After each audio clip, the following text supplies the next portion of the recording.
Okay, are we live? Let me check right now. It's my first time, so please forgive me if this is having some difficulties. It looks like I'm live. Okay, can anyone see me? If you can see me, please let me know. Let me know if this looks okay. And I am set up. Let's see.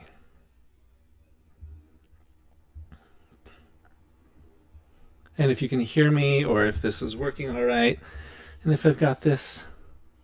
Okay. Awesome. How do I sound? If you can hear me, just let me know. Sorry that I was a little late. I was hoping to get a little bit more time before I set everything up. And yeah, let me know if the audio sounds okay. You know, if my audio sounds doubled. Okay. Okay, I think I can see why. Okay, is this... Let me know if this sounds doubled at all. Robotic. Yeah. Give it a second. Because I haven't really done this before. Well, I did this years ago, but it was a very different setup. But let's see. Using OBS here. Better, yeah. A couple. I think I was mixing my my microphone with my laptop speaker. So okay, looks like yes. Okay, we're good. I don't know how many. I've got my chat here, so if I'm distracted or if I'm looking back and forth and seeing how everything's going, it's just me figuring out the kinks of doing everything because I've got this. Like I said, this is the first time, but okay, looks like some people are watching now. Got my chat here. Okay, so I haven't done OBS on this point on the back end before, so let me see how everything looks and let's see if I highlight something. Chat. Okay, let's see. I want to do that thing where you pin a comment onto the video, and then people can see it, but I'm just gonna see if I can do that at all. Full disclosure, this is usually how I'm set up now for my on-camera stuff for my videos, but this is, I've got my desk back here, the window, and right over there is my bed, and I've got my laptop just like on the side of my bed here, so that this is usually how I end up recording everything. I've got the script next to me, and I use my iPhone for my camera with a little ring light. It's very simple setup, but I think it's working all right so far. But I'm kind of going back and forth between my camera and my laptop. So if I'm looking here at all, and I'm looking at the comments and seeing everyone, and I'll try and get to everyone's comments and read them back and forth. So thank you for being here. And I kind of wanted to do something special for hitting 150,000 subscribers. Just have an event, and say thank you. Talk to anyone that wants to talk and answer your questions. You can feel free to ask me anything.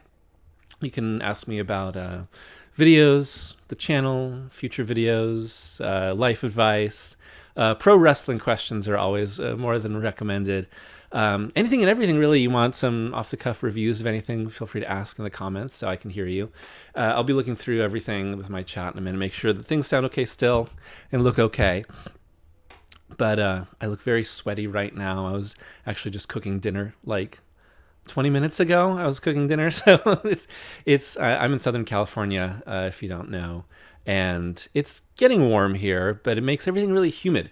It's a really humid time of year, so I'm just like bursting out in sweat every so often. Maybe that's too much information, but yeah, let's see. Okay, I'm going to start looking at questions. I'll probably maybe go for about 2 hours if people are interested, if there's enough people, and yeah, and if you like this, maybe we can do some more. And we can sort of just chat. Let's talk about anything and everything. Hopefully that's all right to you. I also just ate dinner. After I cooked it, I made burritos. I got a Waterloo here. They are not sponsors, but if they're watching, feel free to sponsor me. I drink a lot. Sparkling water. Okay, let's see. Where's that thing? Where's that thing where you can highlight the comments? Anyway, I'll start going through. I'll just read them off. I'll just start reading off the comments, and then we can talk a bit. For anyone that ever wants, if you don't know what this is, it's in the back. It is a replica of Disney's Haunted Mansion. You can see the lights are kind of twinkling on and off right now. I've got some tape over them, so they're not too distracting on videos, but they're tape's a little loose right now. Anyway, Kay says, love your channel. Thank you so much. Thank you for watching. Thanks for being a subscriber. And yeah, thank you for your support. Let's see. Some feedback, everything here. For Every Kind of Geek is here. Thank you, Doug, for joining. My friend Doug, if you haven't seen his videos, please go subscribe to For Every Kind of Geek. He says, hey, Matt, congrats on 150K. But more importantly, congrats on that sick mane. Oh, this is my real hair. And yeah, it's a little messy right now, but thank you. I try and keep it nice enough. Let's see. James Ford says, Matt, I like that you appear in your videos and it isn't just a voiceover. Thanks.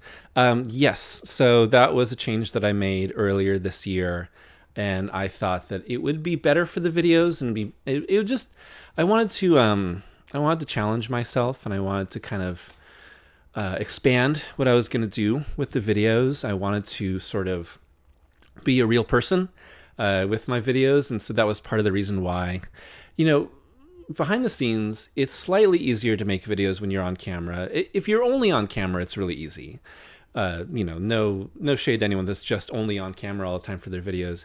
But when you're on camera a bit, you're kind of you're instead of editing a bunch of video from other sources, you have your own, and also you get flagged for copyright less because it's just you.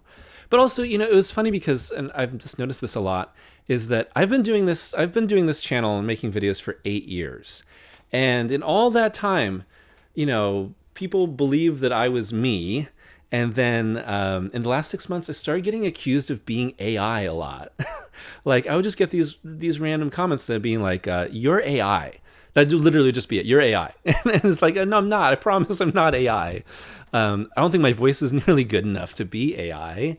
And I wanted to make sure people knew that I was a human, because really I don't use AI for anything that I do with these videos. So it kind of, when you work that hard and someone says that you're a robot, it doesn't feel great. So, some people have said that I'm ugly and that I need to get off the videos and that they don't want to see me at all. But most people have been pretty cool with it. So thank you. Let's see. Anyway, Owen's Reviews. Hi, thanks for stopping by.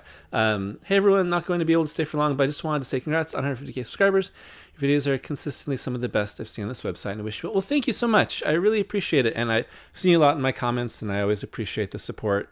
And thanks. I try and make good ones consistently, but that's what I try to do, right? Let's see. Near says, congrats on 150K, by the way. Thank you. Tom Turner, congrats on 150K subscribers. That's huge. Thanks. Yes, I think it's pretty nice. It's pretty nice. There's channels with more, but there's a lot of channels with fewer, and I am thankful for having gotten as far as I have, just making videos on my own. When I started the channel, my goal for that I set for myself was a new subscriber a day. So I have continued to meet that goal. I still think about that. It's like I got a new subscriber today. I've hit the goal that I started with when I started the channel. Let's see, James Ferrer, I also like the retrospectives a lot. Thank you. Yes, the retrospectives, I really enjoy making them. I do a kind of a variety, and what is like a retrospective really is, in my focus, it's a kind of comprehensive look at a series or an era, right? I think those really started with the Godzilla videos, and then they kind of branched out more when I started to do some horror retrospectives, like Friday the 13th and Nightmare on Elm Street were huge for my channel, and I really enjoyed making those, and I realized I could go longer and more in depth and more complicated and use it, in a different way, and I really enjoyed that. So I think those really kind of set like the precedent for a new era for the channel. So thank you. I'm glad you like them. Let's see. Lawrence says, hello and congratulations. Great channel. Thank you. Chief McLeod. Hey, Draper. Long time. First time. I am in SoCal as well. Oh, awesome. I hope you're enjoying the weather. It's pretty nice right now. It's like, this weekend was pretty hot, but it's like high 70s right now. Feels nice. Let's see. Scroll down too far. Give me just a second. Here we go. Near says, current comics you're into. Let's see. So the last comic that I read was was newly published in the U.S., but it was from Italy. It's called Mickey Mouse and the Amazing Lost Ocean. I don't have it at hand right now, but that was really fun. That's an Italian Mickey Mouse comic, and it's like this steampunk. It's this steampunk Mickey adventure where all these comics kind of exist in their own reality. It's got Mickey and Minnie and Goofy and Pete, and they're in this alternate steampunk world where they rely on this sort of ancient energy, and like the ocean loses all gravity, and the ocean's flying through the air, and they're going on this adventure to save the world. Gorgeous, gorgeous artwork. I wish I could remember the name of the creative duo right now, but they're from Italy. There's a ton of Italian Mickey comics that are actually really awesome. Very very random, but Mickey Mouse is huge in Italy. I believe Mickey Mouse is called Topolino in Italy, and Disney and Fantagraphics have slowly kind of moved those comics over into English and into the United States in recent years, and I've read quite a few, and I've really liked them. Other than that, I've been slowly catching up on all of the Universal Monsters Image, I believe it's Image comics, Creature from the Black Lagoon. I read Frankenstein, that was awesome. And again, I keep reading more. I know there's Dracula and The Mummy and Invisible Man got announced. And so I've really enjoyed those. And, besides that, I mean, the arc of my channel and my life has been to kind of move away from comic books in general, but I still read like 1 or 2 a month, I would say, just depending on what I'm interested in. I'm super into Judge Dredd recently, and that's been a lot of fun. And I haven't caught up yet on, there's the Godzilla versus Marvel comics that have been going on, and there's like, I only read the Godzilla versus Fantastic Four one so far, and that was fun. I know there's going to be a bunch more Godzilla Marvel crossovers in soon to come, but that was fun. I guess I need to catch up on the rest of those. Let's see. Okay. Corinne, hello. Thanks for joining. What musical artist or band would you like to have either score the next Godzilla film or create an original song for the end credits scene? That is a very good question and a good crossover of my taste.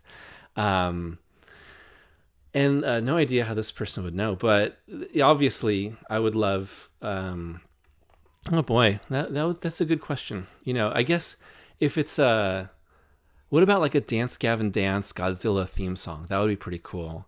Or just, obviously to be totally cliche, The Midnight doing a Godzilla theme song would be pretty awesome. Obviously that I would need the rest of the movie to have synthwave throughout it, which was kind of actually Godzilla X Kong: The New Empire had a lot of that. That was fun. I wish there was a little bit more classic Godzilla theme in Godzilla X Kong, but I did appreciate like the little bit more synthy style of that. It went well with the big and colorful and neon sort of approach to the look of the film. Either of those would be awesome. Let's see. Kay, congrats on 150K. Thank you. Zach says, you have the best best voice for these videos ever. Do you know if you'll ever do a Chucky or Scream retrospective? Thanks. Thank you for that. And yes, so full disclosure is I wrote a Chucky retrospective script like 2 Halloweens ago. I just kind of sat on it. Like it was going to be, because, for Halloween, I always do a video every week, which I've been doing more of lately. And it was going to be my big, final video for the Halloween season. And then, I just got burnt out. I was really tired by the last one. And then I think I did a Great Pumpkin video. And then I was going to do it again for last Halloween. and then it got burnt out again, and I did Over the Garden Wall. So there's a through line of me abandoning the Chucky videos in favor of cartoons. I do want to. I was planning on doing it soon, hopefully. I have not to plug it too hard, but I have a I've got patrons and members for the channel, and I like to do sort of goals and rewards for certain things. And I was thinking about doing updating my my goal for hitting 200 patrons and members, and possibly having Chucky be like what would be triggered by hitting that. It would be fairly easy to do, but it would give me a kick in the pants to actually finish that video. I would need to sort of rewatch some of the movies, and I would need to sort of refresh my thoughts. It wasn't like a final draft of the script, but it was pretty far along. And I actually haven't finished the Chucky TV show. Maybe that's like the big hurdle, is to finish the Chucky TV show, because I was watching it and it was fine, but I wasn't crazy about it. So as far as Scream goes, like I'd like to, but I kind of like to have them sync up with like something relevant. So especially if there's something in production, and I know they're working on Scream 7. 7. And they're working on Scream 7, so I kind of wanted to wait until that was out. Because it would be kind of weird if I did like a Scream retrospective just kind of randomly in the middle, and then with everything that happened with like Melissa Barrera and Jenna Ortega leaving, and then everything kind of in limbo, I was like, okay, let's wait for a bit, and like we'll put that, I'd make that like sometime around then. Hopefully that would be like a good sort of timing thing. Not everything has to do with timing, but if there's some sort of relevant release or new entry or time of year or anniversary, like that's kind of, it helps the videos, I would say. Let's see. Firefist says orange vanilla Waterloo is amazing. Yes, I agree. This is peach, but the orange vanilla one is really good too. Let's see. Travelers, TDG, 100,000. Well, I think you were under 30,000 when I started following you. Wow. Yeah, thank you for being with the channel for that long. 30,000. I wonder what I was doing around 30,000. I would have to like sort of like figure out the timing of that. Like, I'm sure my videos sucked back when I had 30,000. So thank you for sticking with me. I will say that, so I've been doing this channel for 8 years, and I can't really watch any video that I made in the first 3 years at least, maybe 4, because I think they're all terrible. And I don't like my voice, and I don't like the quality, and I don't like the style or the writing or how short everything was. Like, I don't want to go overboard with length, but I had like a lot of like 8 or 10 minute videos, and I always felt like looking back on them, I was just like, it wasn't enough. I like to really make videos feel like substantial and meaty, and give them the chance to like go in different directions and give a looseness to them too. So thank you for subscribing at 30,000 and putting up with whatever I was doing back then. Let's see. Oh yeah, that's right. Raw Tuner says he has done a video on the first Scream movie. I did. That was a long time ago. It was more about like the social and political commentary of Scream. It was with Laurent Reedus, a YouTuber who's still making videos. If you go ahead and check him out if you haven't. Let's see. Shane Yozo, happy for you, love your work. Thank you. Queerly Beloved says, Matt, you're so cool. Oh, thank you. I agree. What horror movie are you looking forward to in the last half of the year? Oh boy. Last half of the year. What is okay, I'll get to this eventually, but if you have ideas for horror movies that are coming out like for the rest of 2025, could you put them in the comments? I'd love to read through, because my phone is being used for my camera, and I've got my setup here with OBS, so I don't really want to like scroll through a bunch. So please refresh my memory if you can, and then I'll let you know. Okay, wish I still had a hair that good. It's a blessing. I appreciate having this hair. Comic Logic, hello. Charles, still the best video essayist on the whole planet. Thank you. Let's see. Excuse me, it's bored. Let's see. Let's keep looking around. I don't want to get too far behind. Yeah, the Squidward reaction of "Oh no, he's hot." Thank you. I appreciate that people don't mind my face. It's helpful that I'm not like causing people to like, throw their phones across the room and run away. Let's see. It's probably chatbots. I can kind of tell when there's a chatbot. It's actually fairly obvious. It's usually there's a lewd picture and the comment has nothing to do with anything. That's usually what the chatbots are. Let's see. Alex Lemon says, "Howdy ho, gang! I've arrived. Thank you for joining us." Let's see. Oh, I'm scrolling accidentally again. It keeps doing this. Sorry about that. Again.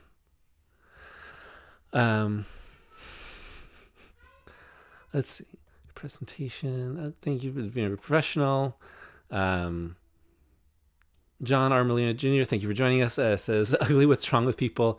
Kill for the hair. Congrats on 150K. Love your work." Thank you, John, for all your support. I appreciate it. Yeah, thanks for just being a consistent subscriber. And I've always seen your name in the comments and everything. So I really appreciate your consistency in watching videos and supporting. Let's see. Ugly Weirdo, their name, not mine, says, "Darecember completely changed my opinion of the character." That's awesome. If you're unfamiliar with it, I did several years where every December I did a whole month of Daredevil focused videos. And that was really fun. I'm really glad that I was able to do that for a long time. And, as I moved away from comic book stuff, I ended Darecember. And I did 2 years of December Evil, which is a horrible name for a themed month. But I thought that it would be fun with Resident Evil videos. And then I sort of, then last December I did Drapemas, another horrible name for a month. All of these are terrible names for theme months, by the way. I really enjoy making really poorly named theme months. It's a hobby of mine, and I love giving other people horribly named theme month ideas too. If you're ever looking for help with coming up with a theme month, I've got tons of them. I've got Shortcember. I've got No Name More November. Aunt May, my friend Diego Rivera, check out his channel, wants to do a theme month called Metal Gear, and his idea, not mine, and I fully support both the content and the name. The worse the name, the harder it is to properly say, I'd say, the better. It really kind of sticks in your mind. And I love making the Daredevil videos, and obviously recently I did a video on the Daredevil Born Again TV show season 1, and I did a very loose review, and I was not super kind to the show, and then people were not super kind to me about that, and that's okay. I don't know. Do people want to hear me talk about Daredevil or Daredevil Born Again? I've probably said everything that I need to say about that, but if you do, let me know. Let me see. Alex Lemon says, "Any Toho kaiju you most want to see in the MonsterVerse?" Yes, absolutely. Please bring Biollante into the MonsterVerse. Like, that is one of my favorite kaiju, and she is a beautiful queen, and that's one of my favorites. Biollante has only had one movie, and a fantastic movie. I recently got the Criterion edition of Godzilla vs. Biollante. And man, it looks amazing on that 4K. And I'm really glad, because for a long time it was out of print, and you had to go through some not so scrupulous ways in order to see it for a while. And man, it just looks so good. Great movie, great kaiju. And I think that it would work really well in the MonsterVerse. Recently I did a short video on Godzilla Cataclysm, and Biollante is a major part of that comic as sort of like the defender of the Earth, and this force that will bring life back to the Earth, standing in opposition to Godzilla as this force of wrath that's destroying the world. And what a really cool reinterpretation of that character. I would love to see that character. But besides that, they got to get Gigan. I feel like this whole Godzilla supernova is hinting at space. So you got Gigan. They already did King Ghidorah. Space Godzilla obviously is a gimme. But I'd love Gigan as well. That would be super awesome. And then, Mecha King Ghidorah is really cool. Just a really wild idea, but I love that version. That look is so good. That's a few. If anyone has ideas on what they would want to see other kaiju in the MonsterVerse, I'd love to hear it. Let's see. Chief McLeod says, "Love your Carpenter coverage. Thank you. Anything left you haven't talked about on his work?" Yes. So the last two major Carpenter movies that I want to talk about are actually my two favorites, probably, which is Escape from New York and Big Trouble in Little China. Those are probably two of my favorites. I don't have a definitive Carpenter ranking, but Escape from New York and Big Trouble are up there, maybe top three. The Thing is up there, Halloween is up there, obviously. Carpenter's so amazing. Obviously, if you're following the channel at all, you know that I love John, and I would love to talk about those two. They'll happen at some point, right? Just depends on when I feel like I've got something fun and fresh to say about them, because I really love those movies. Let's see. Alex Lemon says, thoughts on Gamera Rebirth. I haven't seen it. Yeah, so I did those Gamera videos a little while ago on the Showa era and the Heisei era, and I loved making those, and I was a fan. And that was right before Gamera Rebirth, the animated show, came out on Netflix. And I just haven't seen it. Yeah, I just haven't. I heard it's good, though. I do need to check it out. I sort of was like, I think this is the whole thing about making videos on stuff that you like watching or reading, is you're like, well, am I going to watch this and immediately make a video on it? Or am I going to watch it and just for myself? Or am I going to watch it and want to make a video, but then not make it? And then I got to rewatch it. And it's all that sort of stuff. And you kind of sometimes I psych myself out a bit of when I'm going to watch something or read something. Obviously, I like watching and reading stuff just for the sake of enjoying it. And that making content has nothing to do with it. But something like Gamera, which was I did the other videos, I guess I kind of psyched myself out. This is why I never made a pro wrestling video, because I love wrestling. I love, everything about it, but I never want to make a video on it. So I like putting in wrestling references in videos. And I've had some people say, when are you going to make a wrestling video? I just haven't been interested, because I like having something that's just for me, something that's fun and entertaining, and that I just I don't have to worry about any sort of conceptualizing a video around it. So anyway, I have not watched Gamera Rebirth.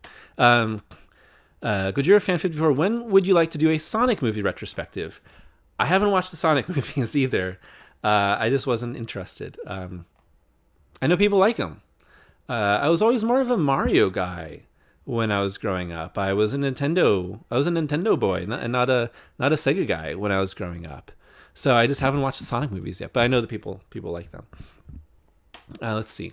Would you ever consider doing an essay on Final Fantasy?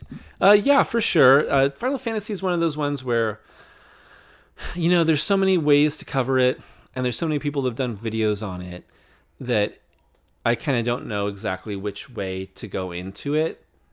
Not that I necessarily base my coverage of a video, of a topic based on other people's videos, but yeah, I just haven't kind of figured out what it Seven's is super easy, everyone knows Seven, but then everyone's talked about Seven, and all that kind of stuff. So I don't really know what I would do besides making that one video on the bad Final Fantasy movie, which I know some people like.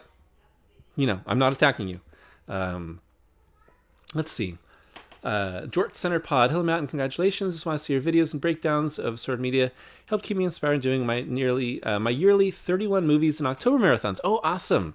Those are always those Halloween centric marathons are always so fun to do, and I know that people like to put out the list. Everyone makes their own lists and everything, and I did the 31 last year, and that was really fun to do. I always bring attention to maybe some more obscure stuff, or going deeper into stuff that people already know. So that's awesome. I love that I got to inspire that. Carlos Suarez says, will you ever make something for DuckTales? Yes, someday I will. So I want to specifically do a video on the DuckTales reboot from several years ago because I absolutely love that cartoon. I think it's fantastic. But I just haven't gotten around to it. I need to do a full rewatch of it first, or a rewatch of it when I know that I want to make something. So full disclosure is that in slightly related news, I am right now writing a video on Gravity Falls. So if you like DuckTales, you probably like Gravity Falls. So Gravity Falls video is coming pretty soon. And I've loved rewatching Gravity Falls. I think it's such a fantastic show. And it's been a lot of fun to kind of dig into it. There's a lot of ways you can cover it. And so there's one coming soon. I really love that. And I would say DuckTales relatively soon, hopefully. Let's see. For Every Kind of Geek says, got a favorite non-Hellboy Mignola project. I have been binging this Baltimore series, and it's a lot of fun. I heard that Baltimore is really good. I don't know. Let's see. Non-Hellboy. Yeah, I mean, obviously now he's really super deep into like anything and everything with the Hellboy world. Even though he ended the world, he still keeps going. Recently, I got the Humble Bundle and Doug knows this. They did a Humble Bundle for like the Hellboy Extended Universe, and I've been reading some of that. And the Koshi books were awesome. So it was Koshi the Deathless and Koshi in Hell. And I love those. Those were really fantastic. And they really, it's almost a semi-sequel to Hellboy in Hell. And a semi-sequel to BPRD, The Devil You Know. And it was a nice makeup for Devil You Know, because that book was pretty bad. I really did not like The Devil You Know. It was Mignola and company being like, let's just end this thing already. And it didn't work for me, unfortunately. Let's see. Geek Speaks. Slightly new to this channel still, but I love that you cover a large amount of topics, niches. I've been interested in making videos, essays myself, but feel unsure if I have something different to say. Well, I would say that just go for it, honestly. Don't be intimidated by other people already talking about something. Because the truth is that YouTube and websites and anything, online coverage, anything that's existed that people know about has been talked about already, and has probably had a video on it or an in-depth article on it, or there's a fandom that's really passionate about it and they've said a bunch of stuff already. Don't really worry about it. Just go for it. And as long as you are trying to make something good and are really just interested in making something for the sake of wanting to make something, be true to like yourself, find your voice, which takes time, and you will, you'll make stuff that hopefully, people like, and you'll find that voice, and you will hopefully naturally sort of go about it in a way that other people haven't seen before, because you're you and other people aren't you. Don't worry too much about like, oh, well, so-and-so did this already and so-and-so did, this video or blah, blah, blah. Obviously, don't copy someone else's video, or don't just do a video just because someone else did it. But also don't avoid doing videos because someone else did it. Just follow what you're passionate about, and that'll start the ball rolling. That's the hardest part. I would say one of the hardest things to do with a YouTube channel is start it and to find that motivation. Unsolicited more. This is a side tangent on unsolicited advice on making a YouTube channel. That's what I should have called this. I should have said, Matt gives unsolicited YouTube advice live stream. I would say, like, the first video that you make is going to suck. And then like the next video that you make is going to be slightly better, but it's probably still going to like suck. Cause my videos sucked. But you will only learn on the job, and you will just have to you'll have to figure it out. Everything is learning on the job. I am learning on the job right now doing this live stream. I got it up and running. I scheduled a live stream. It seems as if people can see me. So that's one of the hard things is like, how do you get there? And where, like, you just got to do it.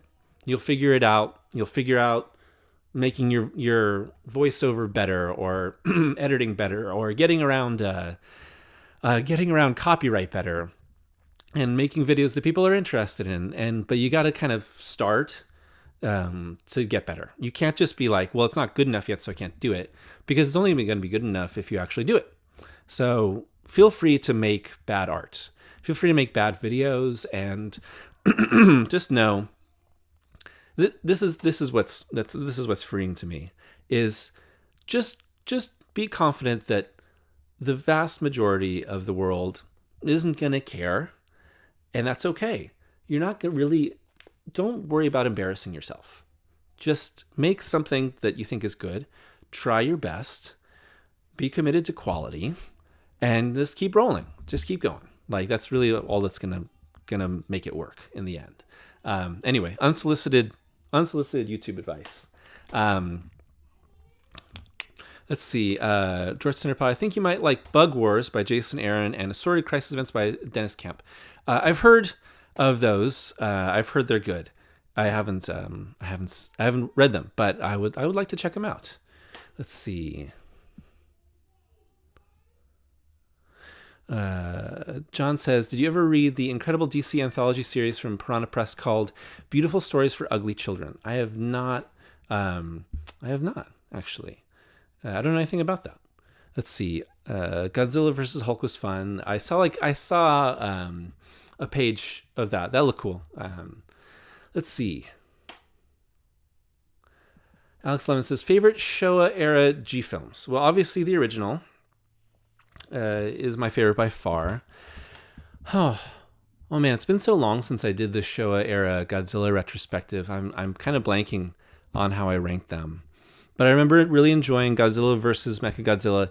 I'm a big Ibura Horror of the Deep fan. I know that's not super popular, and I know that it was supposed to be a King Kong film, but I really enjoy that one. I really enjoy Ibura. And then, let's see, going through Godzilla versus Gigan, I like that one quite a bit. There's the whole Godzilla theme park. Yeah, those are some of them. I guess there's not like a definitive. And Alex also asked, would you like to see Manila in Supernova? Absolutely not. No Manila, please. No Manila, please. I prefer, Baby Godzilla from the Heisei era, but no, please. I hate Manila. He's a little jabroni. Let's see. Badger says Tarantino film rankings. Okay. I don't know.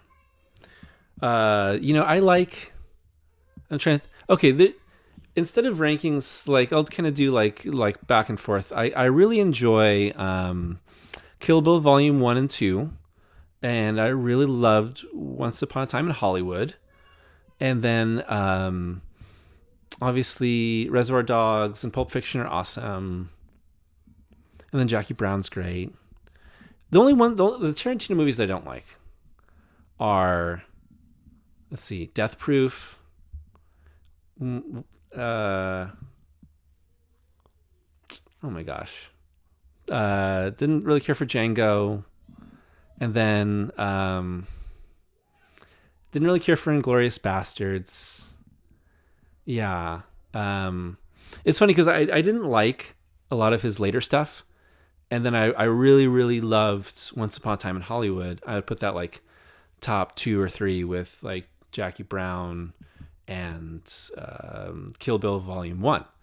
It was a really big surprise to me that I loved it as much as I did. But I don't know if I have a different ranking. Sorry about that. Those are kind of like the split, right? Here's the top and here's the bottom. And they kind of rank as, shake out between that. Let's see. Gojira fan says, hope you don't get burned out again.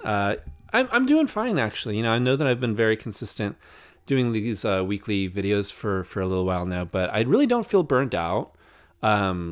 Mostly that's because I think I'm trying to really focus on stuff that I feel is like exciting and interesting, and I've got like a good variety of everything, it's kind of been helpful with keeping that kind of going back and forth, where it's like, okay, I'm really feeling this, I'm excited about this. Honestly, I have basically plans laid out for every week through July. And if you want to know, if anyone wants to get a glimpse into future videos, let me know. And I'm really excited about everything coming up, and next week's, and the week after, and the week after that. And it helps to have kind of a plan and know, like, I need to watch this and I need to read that. And that's kind of been helpful of keeping everything steady. I'm excited about everything, really excited actually. So it helps me not get burned out, which is again why I threw away the comic book videos. I was getting burned out. It wasn't working out for me. And I think it's gone well since then. Let's see. Muscle Hamster 909 says, do you think you ever do wrestling content on the channel? Also, how do you manage being a family man, having a YouTube channel, especially with the output you've had recently? Like I said, not really going to do wrestling content, wrestling Easter eggs, right? And if anyone ever wants my wrestling opinions, they can ask me.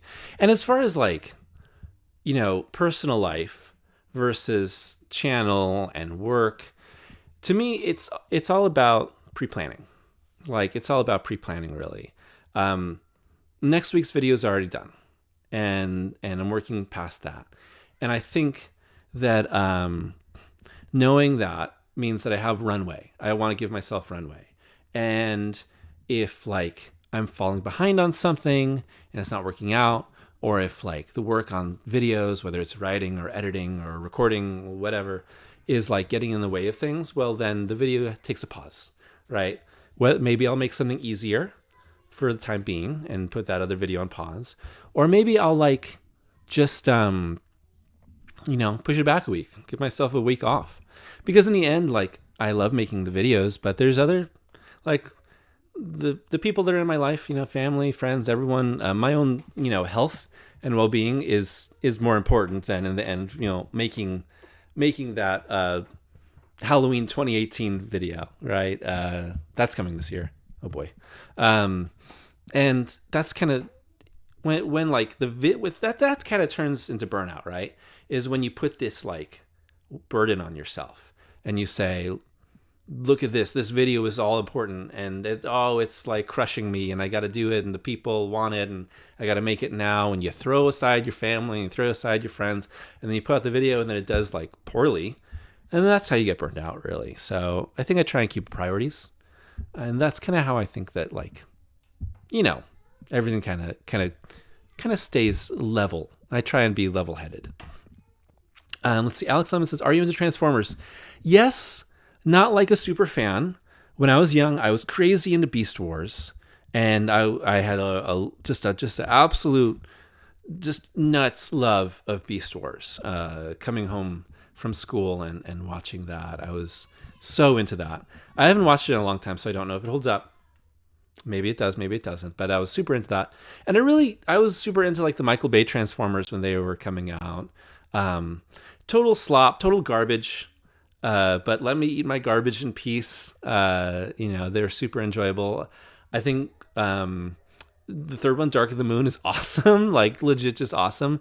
I really love that one. And then but then I haven't watched some of the more recent ones. And then I've really enjoyed everything I've read from the Daniel Warren Johnson Transformers comic. I think that's really great. I've seen a lot of the original G1 cartoons, the movie, obviously, where Optimus dies and we all cry. And then, off and on, I've got some Transformers. I'm not going to go get them, but I have over there with my bookshelf is it's a, what's the name? It's Coronation Starscream. That's what it is. It's Coronation Starscream. So if you remember from the movie, when Megatron has seemingly died, but he has obviously, as we all know, been transformed into Galvatron, Starscream crowns himself like king of the Decepticons, and he's got a crown, he's got a purple cape, he's got some extra little shoulder things, and he's got a throne to sit on. And I have that. I've got Coronation Starscream. But the best thing about it is it's like a really great replica of G1 Starscream. It's really well done. So yeah, I am into Transformers. Let's see. Sonic. Center. Let's see. George Center Podcast says, do you ever do podcasts, by the way? Also, we need you and Haunted Hippie to do a crossover sometime. I've been on some. Usually I kind of promote them on the my social posts. I'm a frequent guest on the Comics Collective. If you really do want to hear me talk about comic books, that's usually where I end up talking about them. Love Comics Collective, good friends outside of being on their pod. And yeah, I'd love to do a crossover with Haunted Hippie sometime. I think she's awesome. Love her videos and her live streams. I think she's a great creator. If you're a fan of me and you like horror content, please go check out Haunted Hippie. Let's see. Alex Lemon says, ever watch Brandon Tenold? Yeah, but I think that Brandon Tenold's awesome. I don't know him personally, but I've seen his stuff. He does a lot of those great sort of riff-like commentaries on a lot of different movies. I think some crossover with kind of what I talk about, kaiju and whatnot.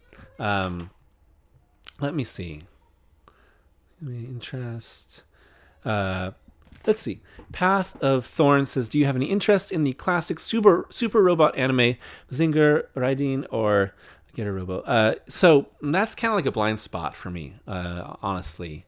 That like more 80s anime is kind of a blind spot in general, and I know that I probably really enjoy some of that too, but that's one of those ones where I have not really caught up on.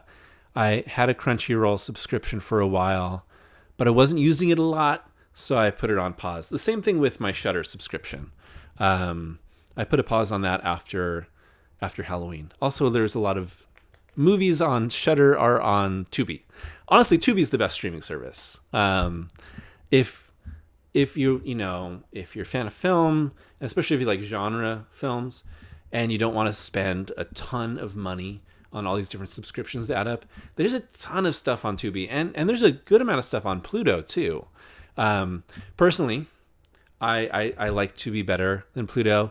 I think that their ad placement is better. Pluto seems to add their ads into most films kind of just like an auto-generated thing. But Tubi adds in there's a person. This is a great job. I would love to have this job. There's a person who gets all the new releases for the month for Tubi and goes through and puts in those ads at the exact right place at the act break or the scene break. And then it feels just like you're watching something, like on regular TV. And it kind of, this is the dang ass freak that I am, is that I like commercials. I like being sold things. This is probably because of my background in marketing. But, when I watch a commercial, I like it to sell me on something. And it doesn't necessarily convince me, but I go, good selling, good marketing. Oh, that's compelling. I like that idea. Or bad commercial. What were you thinking? And I like that old school sort of feeling of watching something on your tube TV, and maybe that's why where Tubi comes from. Never really thought about that. And having the commercials pop up right when you're waiting to see what's about to happen. But anyway, I love Tubi. I love Pluto, and I'm all in favor of watching a couple ads to get something, like get a film for free, get a TV show for free. I believe that all of Twin Peaks is now on Pluto, including The Return. Where was I? Let's see. Balaam Vargas says singular point. I agree. Godzilla animated retrospective coming soon. Victor Shade, I have so many of your videos to catch up on. Well, please do. Make sure to let all of the ads play. And make sure to also sign up simultaneously as a member and a patron. Let's see. Gabriel Hunt says, sorry, I'm moving this around. Gabriel Hunt says, so what made you become disinterested in doing comics content? And then Brown Vargas also says, singular point. Sorry. I just like it. Please, could I get a singular point in the chat, please? No F's in the chat, just a singular point, please. Let's see. So why did I become disinterested? It's a combination of things, I would say. Not to get too personal. But I would say that several years ago, life got really, really rough, and there was just a lot of difficult things that I was going through, and I combined that with a growing lack of interest in like weekly comic books and keeping up on everything, and really not enjoying like this week to week superhero stuff, and finding that the films were getting worse, and that I was feeling like the audience for comic books in general, and the audience for comic book videos, I was just not really liking like their feedback and the way they were going. Honestly, so many people, when I would do this is not to complain, obviously, when I would do a comic book video, the number one comment that I would get, the number one type of comment that I would get would be, do this thing now. Now next week, do this thing for me now. Instead of like talking about the comic or like giving feedback on the ideas or like trying to dig into something. And what I was always trying to do is I was trying to dig into these comics and find something interesting in it. And I would find that just all people wanted me to do was just do another one now, do another one, feed me more. And then I just felt so burnt out, especially on like superhero stuff. And like I said, some hard times. And I felt like this superhero message of this never-ending morality play of these paragons of virtue that didn't really exist, that were telling me to be a better person, but didn't have any correlation to reality, was just no longer interesting to me. And I got more and more burnt out on it. And other videos that I was making for the channel, like around that time, were doing well and were doing better. And I just appreciated them more, and I really enjoyed making them more.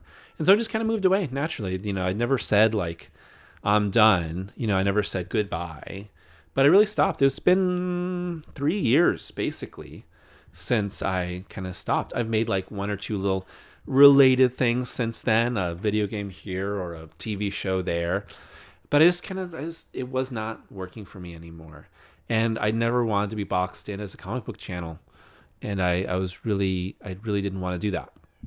And thankfully, before I got burnt out, I made sure that the channel wasn't just like known as a comic book channel, so that I could move away from it kind of seamlessly. And before you know it, it had been quite a while. Let's see. Film Kid, best and worst movie you've had on this channel. Okay. Worst movie is, what's that Gamera one? The final Gamera one from the Showa era. That movie is terrible. That's the worst one. That's the worst one for sure. Yeah. But retrospectives are funny because I would never do a singular video on just one movie that sucks, right? It's not really my thing. I don't want to just, here's a movie that's terrible and I hate it and here's why it sucks and everyone should be ashamed that worked on it. It's not really my style. But the retrospectives mean cover a whole franchise or cover this trilogy or cover this era. And there's some bad ones. They just there's some stinkers in there that happen. So Gamera Super Monster? Is it Gamera Super Monster? There's a super in there. It was really bad. It was like half clip show. And there's this boy that sings and there's superheroes that fly around. And there's this spaceship that's ripping off Star Wars. And it's crazy bad. The best one is really hard. Because it's like, you know, it's hard. My favorite movie of all time is The Good, the Bad, and the Ugly. And so obviously I finally did a video on The Good, the Bad, and the Ugly end of last year. I was a little intimidated to actually do that video because, you know, it's hard to talk about something you just love, like you just love unequivocally, because it's like, what do you want to say about that? I never find that, you know, just because someone loves something on a YouTube video, that doesn't really mean like I want to watch it. Like, if I love something, why would someone want to watch something that I just gush about that I love, unless they're super, super heavily invested in me? To me, it's, you know, I like flawed films and I like unpacking flawed films and flawed TV shows. there's a lot more meat on the bone, I would say, to unpack, versus just saying something, oh, it's I love it and it's great and there's nothing wrong with it and all that sort of stuff. It gets a little old after a while. I think I did a good job with that video. Obviously, what I've said before is that the best movie of all time is Evil Dead 2. So I guess I gotta pick that. And I've done a video on the Evil Dead trilogy. I've done a bunch of stuff. And a little spoiler is that next week's video, which is done now, is on the TV show Ash versus Evil Dead, and that is that's coming next week. And I think it's a pretty flawed TV show, honestly. But I enjoy talking about it and talking about more Evil Dead. That's the last Evil Dead live action thing that I haven't talked about yet. And of course, there's Evil Dead Burn that comes out next year. I'm sure I'll do a video on that. So let's see. I'm going to take a quick drink. Just talking straight for an hour really dries out the mouth. Okay, let's see. Travelers TTG says, your videos never sucked. I appreciate it. I disagree. Fall of the last 3, they were great. All of them got me through long drives. That's awesome. Luke Evans says, progress on the Hellraiser retrospective, sneak peek of your ranking. I have rewatched the first 4. I've rewatched the first 4 Hellraiser movies. So I'm about to, the movies are about to fall off a cliff in my experience here. I'm a little worried. There's some really bad ones. I was thinking that the Hellraiser retrospective would be October, that it would be in time for Halloween. Hellraiser and Halloween just goes really well together. It might be before then, depending. Like I said, I kind of have videos planned through July, but August and September are completely open right now. I'm already kind of thinking about Halloween and what I'm going to do for that. But so far, best Hellraiser is the first Hellraiser, and then it's Hellraiser 2, which is it's like 1A and 1B, 2 amazing, like a fantastic duology, and then after that,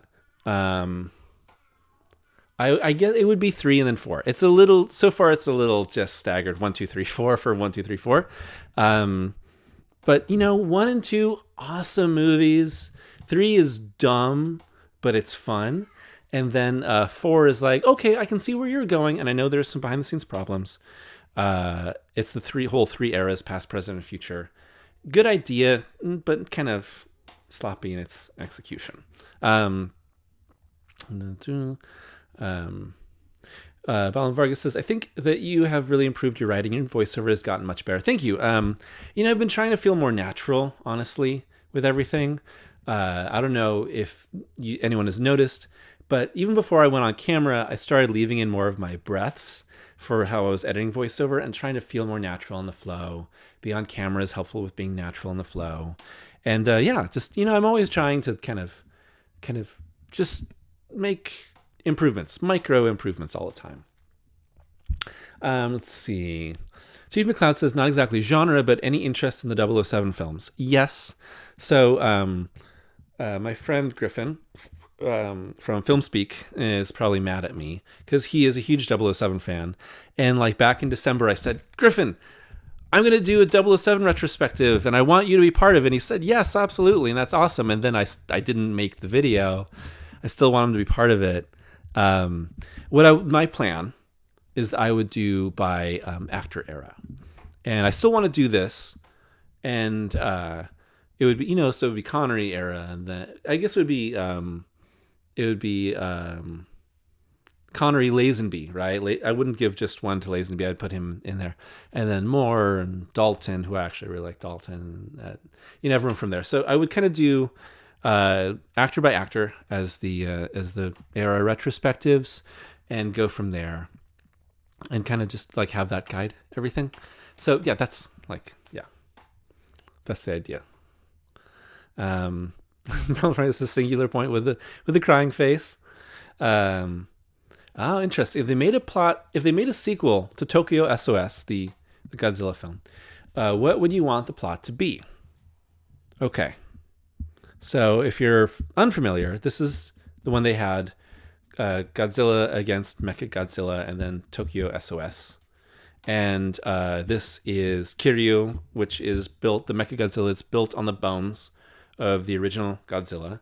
And then the new Godzilla comes and they fight. And then Kiryu has some sentience from the bones. And then Mothra comes, and then there's all that. So for a sequel, so at the end of Tokyo SOS, Kiryu and Godzilla are deep in the underwater trench. I would say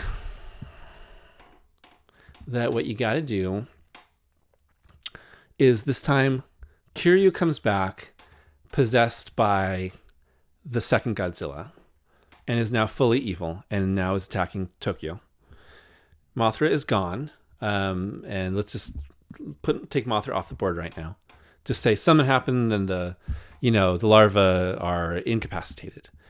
And so humanity doesn't have like a fighter, and Godzilla has come again in this powerful form, kind of like, Tokyo's technology turning back on itself.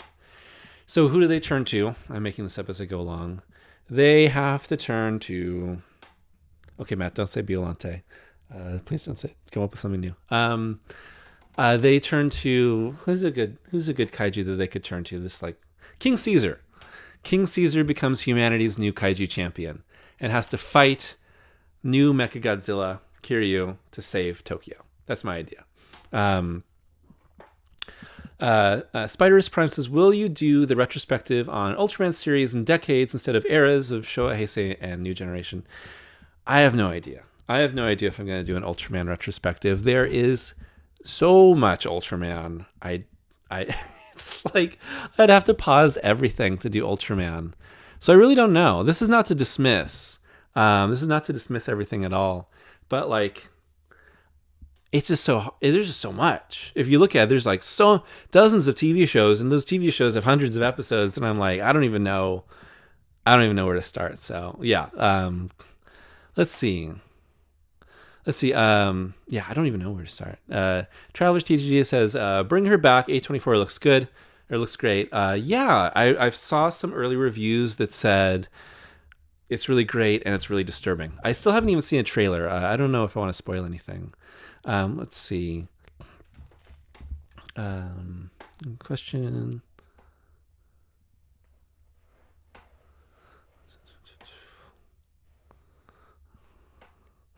Okay, did someone ask about scores? So Badger says, to piggyback on the scores question, what are some of your all-time favorites? I'm currently between Vice and Dracula from 1992. So film scores. That's a good question. I've always had a soft spot for the Tron Legacy score from Daft Punk is one of my favorites. I love... let's see. I mean, Carpenter, obviously, I love a ton. What about the original score to the first How to Train Your Dragon? I think is amazing. That's one of my favorites. Let's see. Thinking about what...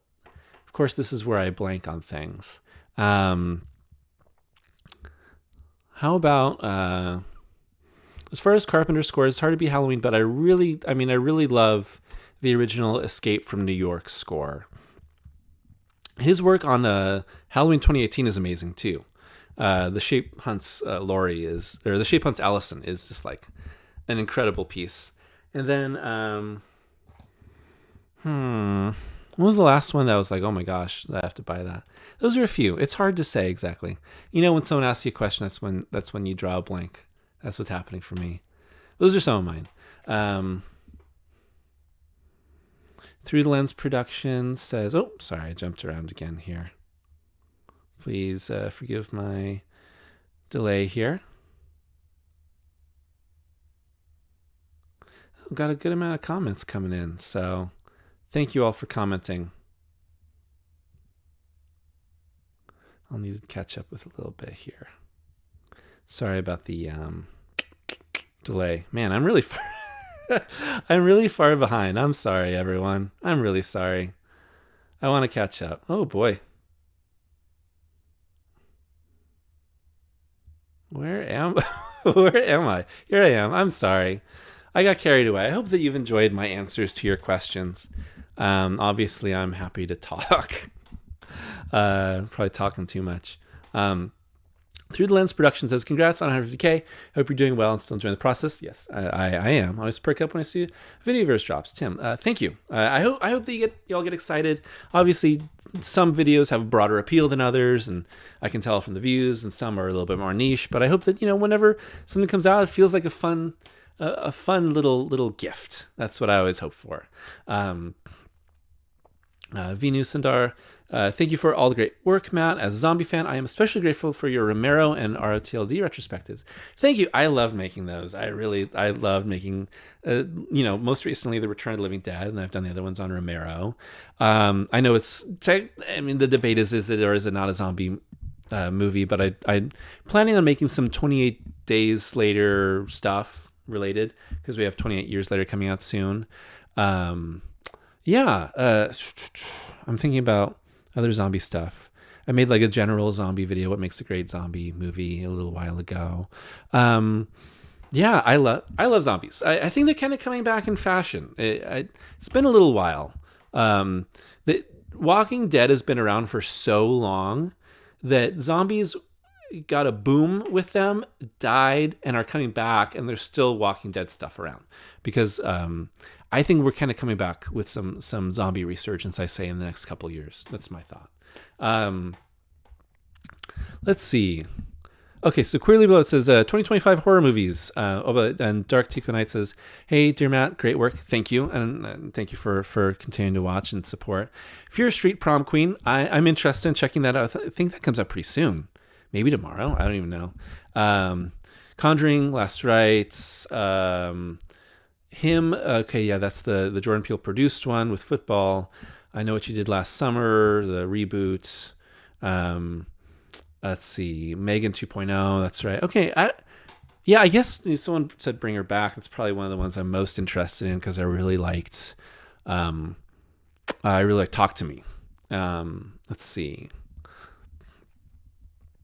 Shocker W says, do you film with a Red 40? No, I film with an iPhone 12.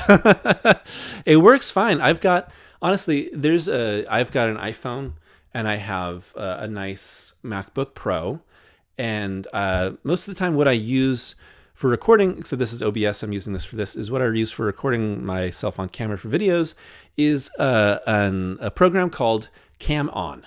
And it links through Bluetooth my phone with my laptop, and it does really fast sync. And I've also got it synced with my my microphone. It's it was I think it was like $20 for the program, and I already had the phone, and I already had the microphone. And I bought a ring light stand, which you can see, what I can see right here. And this was $20. So when I decided I wanted to be on camera, I didn't have a ton of investing that I had to do. So again, this goes back to, if you want to be on camera, you want to do videos, just do it. And there's always room for improvement. Maybe I'll buy a camera someday, or maybe I'll buy a better ring light, things like that. But it's working fine. It's really working fine for me, I think. Film Kid says, what do you think makes certain videos more viewed than others? Familiarity with the subject, closeness in proximity to what the majority of subscribers subscribe to a channel for is also part of that. And then a hook for the video, I would say. Yeah. So those are, I would say that's in general. So that changes for every YouTube channel. What am I most known for? I think that's one of the challenges is my content is broad enough that maybe, a certain amount of people subscribe for horror movie retrospectives, and a certain amount of people subscribe for cartoon talk, right? Or maybe some people subscribe for talking about Westerns, or for Kaiju. And those are like the segments, right? And maybe some people are interested in all of the segments, and some people are interested in one or two. And so that kind of changes things depending. Let's see. John Quavius Sr. says, favorite 4K Blu-ray you got? All caps. Very serious question. My favorite 4K that I've got. Well, like I said, I really enjoyed this Godzilla versus Biollante 4K that I have is awesome. And then I don't get everything in 4K. Sometimes I get stuff in Blu-ray because I think it looks fine. Other than that, I don't know. I would say that some of the more recent stuff in general that I've bought is I love these Shaw Brothers Blu-ray 4K collections from Arrow. They look awesome, and it's been super fun to slowly go through all these Shaw Brothers movies. I've really enjoyed that. Thinking about what else I've got in 4K. Oh, Halloween 3, Season of the Witch I've got in 4K, and I love that. That's a really great one. I will eventually do a video on that. Let's see. Film Kid says, did he do a Final Destination yet? I did not. I was thinking about doing a Final Destination video in the lead up to Bloodlines, but I had other stuff that just got in the way. I had other videos that I had planned. Didn't do it yet. So I might do one, later this year, maybe for Halloween. Bloodlines will be out on digital and everything, and I kind of do a full series retrospective with that. Possibly. They're fun. I rewatched, if you follow me on Letterboxd, I rewatched everything from the series, and I enjoyed it. It's a super fun, Final Destination is a super fun series. It's always entertaining. It's always a good time, but the quality goes up and down a lot. But from all the ones before Bloodlines, because I haven't seen Bloodlines yet, the highest I gave one was like 3.5 out of 5.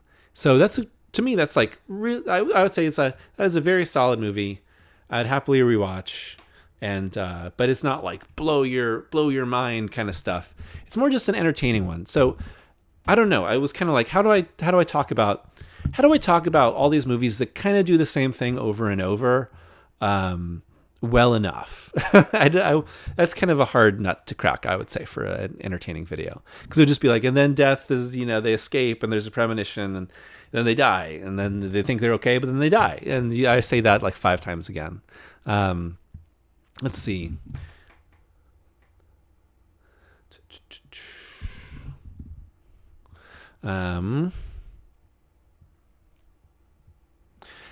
Jacob Alamo says, would you do a video about Sergio Leone? So I have done videos on for a few Fistful of Dollars, for a few dollars more, and Good, the Bad, and the Ugly.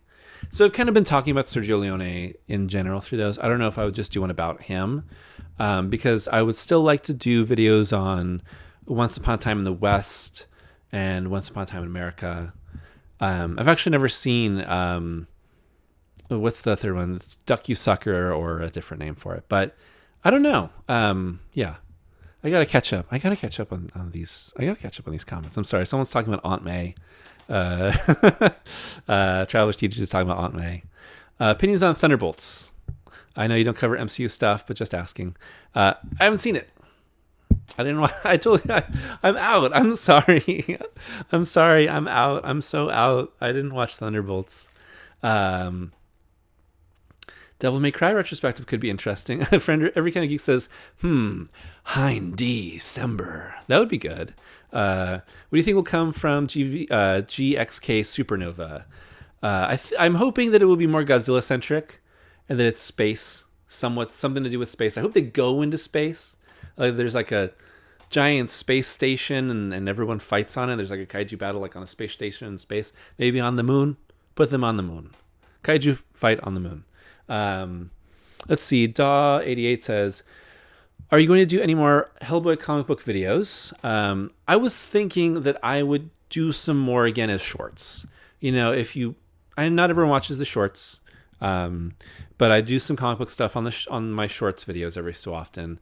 And I was thinking about doing some short stuff on Hellboy and kind of going back to that through that. I think that would be a fun way to kind of, do some more. I could do Wild Hunt and Storm and Fury and all that sort of stuff and Hellboy in Hell. Let's see. Real Chuck 92 says, you have the best account on YouTube. Thank you. I appreciate it. Let's see. Greg Harris, congratulations, Matt. You keep staying sexy and bringing the excellent content. Thank you. I will try. Let's see. KK Ko says, not really a question, just find it fun to watch you talk without a script. I know it is kind of unique. I did this for Daredevil Born Again. And I do this for my my patron and member videos, not to get overly pluggy. But this is what I generally do is I have a topic voted on by the patrons and members. And I do a more loose review for like, half an hour to an hour talking about like whatever with some slight editing.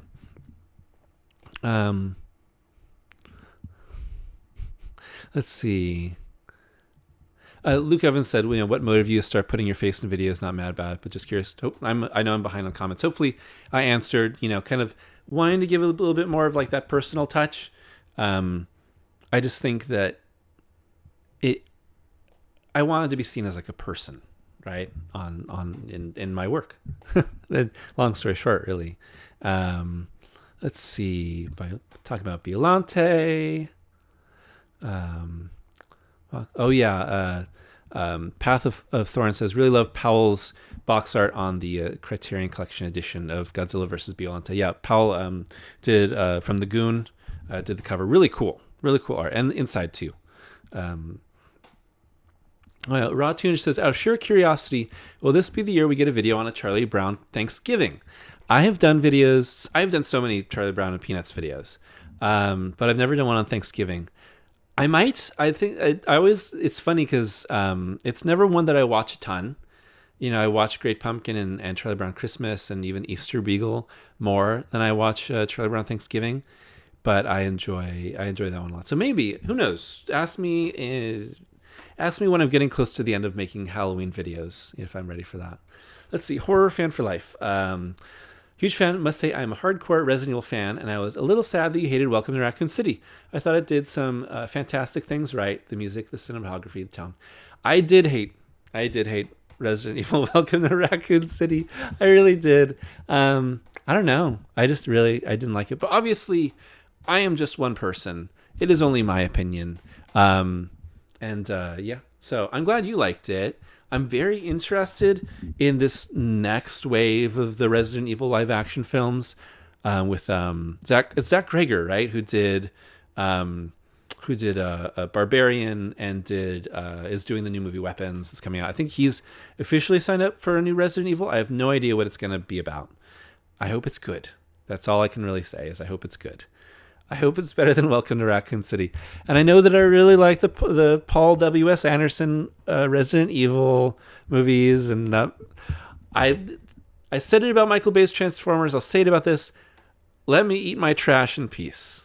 That's all. Let me eat my trash in peace. Traveler says, Super 7 made the dopest Violante figures. Yeah, they look really cool. I didn't buy them.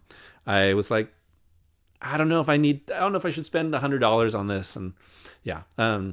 Dead on Time. Congrats, Matt. It's been very cool to see you grow over the years. I know you're into genre films, so I'm curious on your thoughts about The Substance and the horror being noticed by the Academy.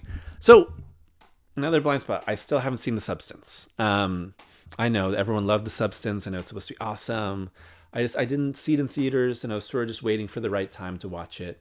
I know that it's supposed to be awesome. I'm not really worried about watching other people's videos and reviews on movies that I haven't seen yet.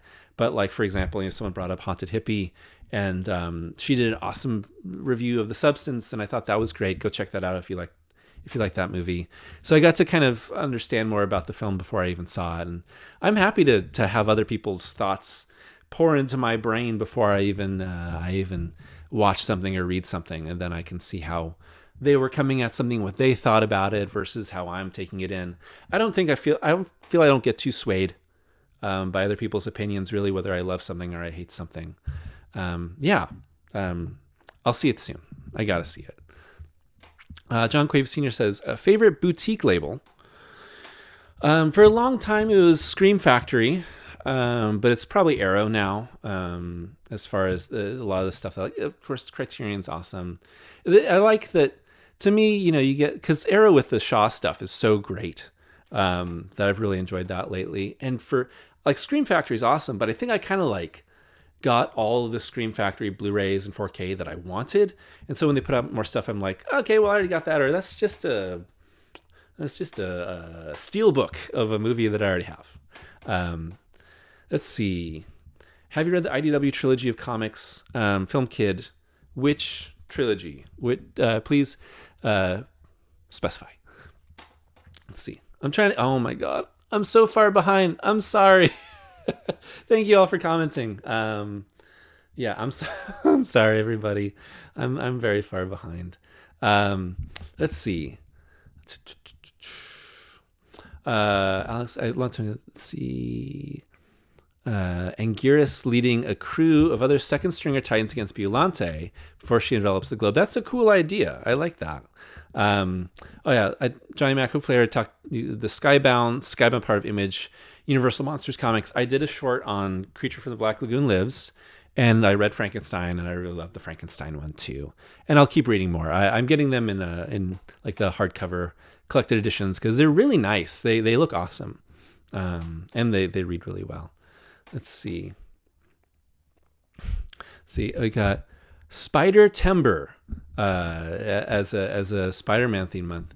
Well, then you could really put Spider in front of anything, right? Spider Timber, Spider Sember, Spider Cober. Sparch. You could do Sparch. It really doesn't matter. Like you could just get wild with it. Let's see.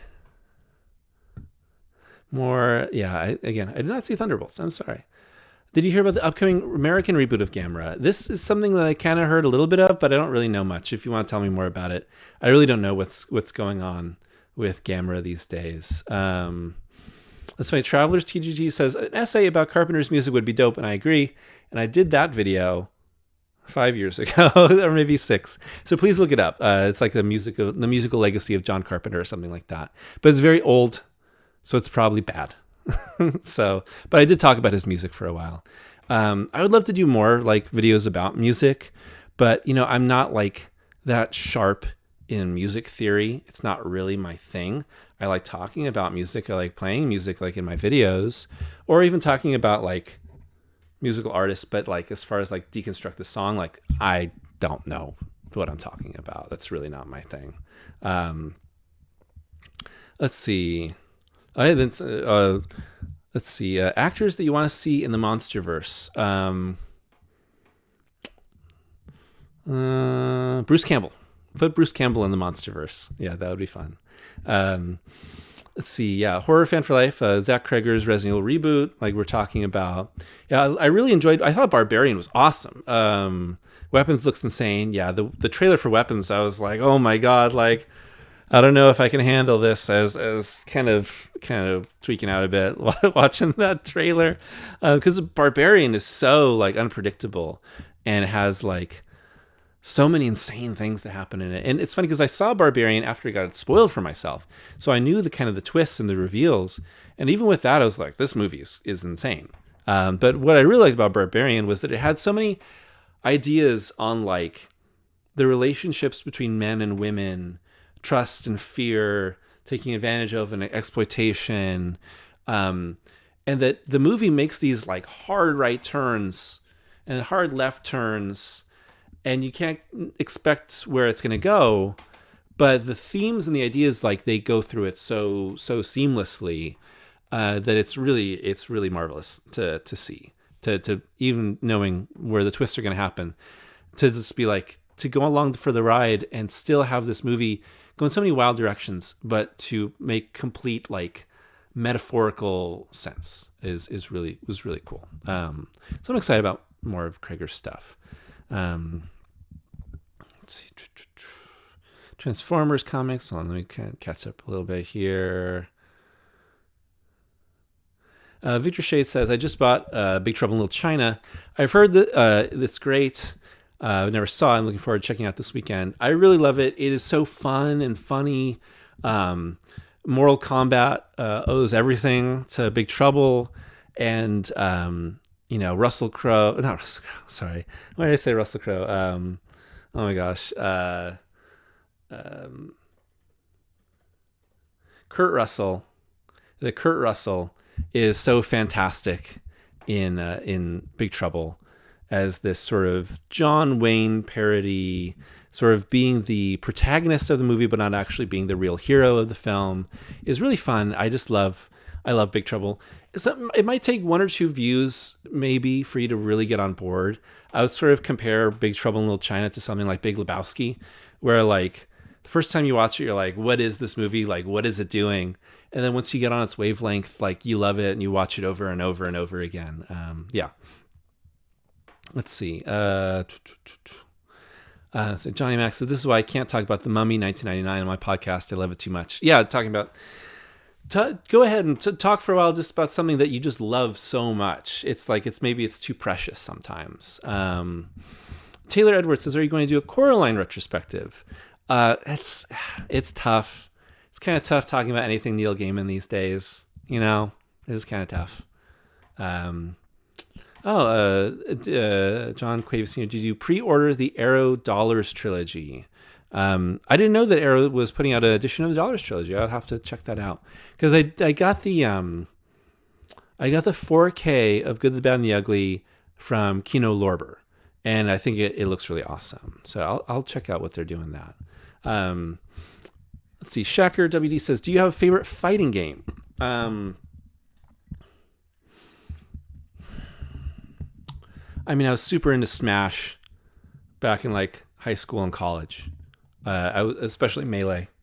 Not to date myself, but like back when I was in college, I was living in a dorm, and not to toot my own horn, but I would whoop everyone in Melee with Fox, and I would just whoop them. Like it would just be like me, it'd be a 4-player or even a 1-on-1. Obviously, no items. Final Destination, and I would win like easy. So it's probably Smash. But it's been a while. It's been a while since I've played it. I'm super close to finishing Doom of the Dark Ages. And that came out last week, and I got it day one because I was really excited. I did a Doom video a while ago. I'm a big fan. I'm really enjoying it. I think it's really great. There's just enough story. It's more story than most Dooms, but it's not like super complicated and weird lore like Eternal, which I'm not a crazy fan of. But it's like a big, like fantasy sci-fi, war epic to some degree, and I'm really enjoying it. I'm actually like almost on the last level right now, or chapter as they call it in the game. I'm really enjoying it. I think it's awesome. It's like a heavier, a little bit slower, very parry focused Doom game, and I'm really enjoying it. So if you like Doom, especially the newer Dooms, I really enjoyed Dark Ages so far. Let's see. Still trying to catch up.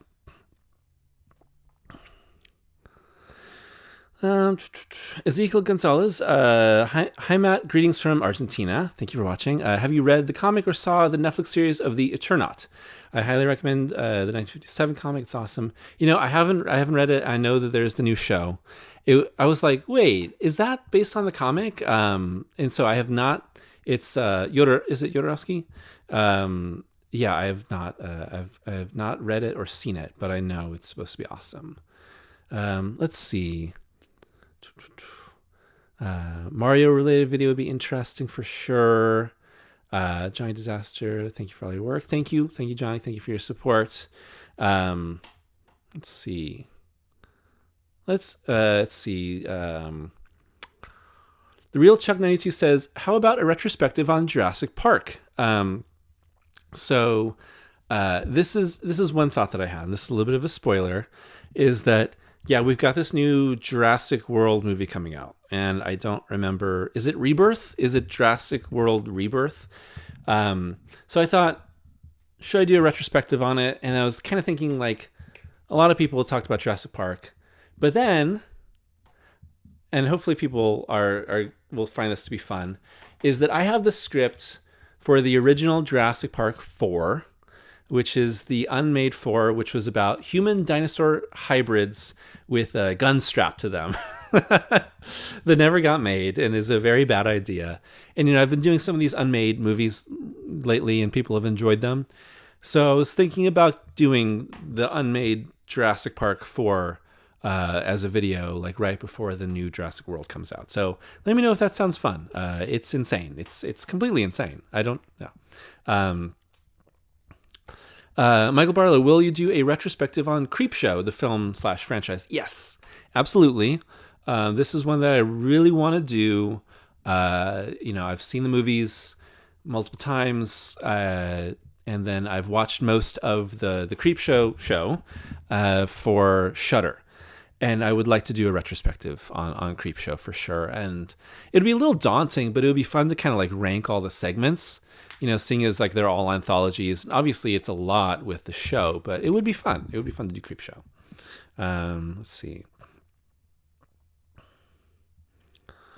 I want to skip down a little bit here. Wisdom, hi Wisdom. Hey Matt, you probably answered this already, but what are your reflections on making your way from 0 to 150K? Maybe some of your favorite moments / videos. Congrats, man, you're amazing. Thank you, Wisdom. Wisdom is a friend. I actually know Wisdom in real life, so I really appreciate the support and the kind words. Going from 0 to 150K sounds like insane, but when it's spread out, it feels a little bit more like a little more normal. You just get there over time. You just tick up slowly, little bits here and there. So when you hit 150K, you're like, cool. That's awesome. Some of my favorite moments are just the different creators that I've been able to connect to over the years. And it's been fun making friends with other people that are great creators and share interests and that I can kind of bond with over, being an insane YouTuber. Is nice to have other people as friends that kind of relate. Favorite videos, my favorite videos are like the ones that do poorly. Like my video on the bear last year, the TV show did poorly, and that's one of my favorites. The more I like a video that I made, the more like I'm like, this is gold. And like the worse it does, I would say. And the ones that I'm like, sure, let's do that. Why not? Are the ones that like do well. I don't know. I love making like that first Friday the 13th retrospective. I think completely changed the channel around. And it's just been fun to be able to kind of shift everything to where I want it to go. Let's see. Let me kind of scroll down a little bit here. Make sure I'm not... John White says, love channel, really a North Star for art appreciation. Thank you. Yeah, I always want to feel like this is a bit of a moment for art appreciation whenever I do videos. I want to talk about the people and the hard work that went into it and the meaning of things, and maybe help other people kind of like appreciate things too and find something a little bit deeper. Yeah. Bump the camera. Sorry. Let's see.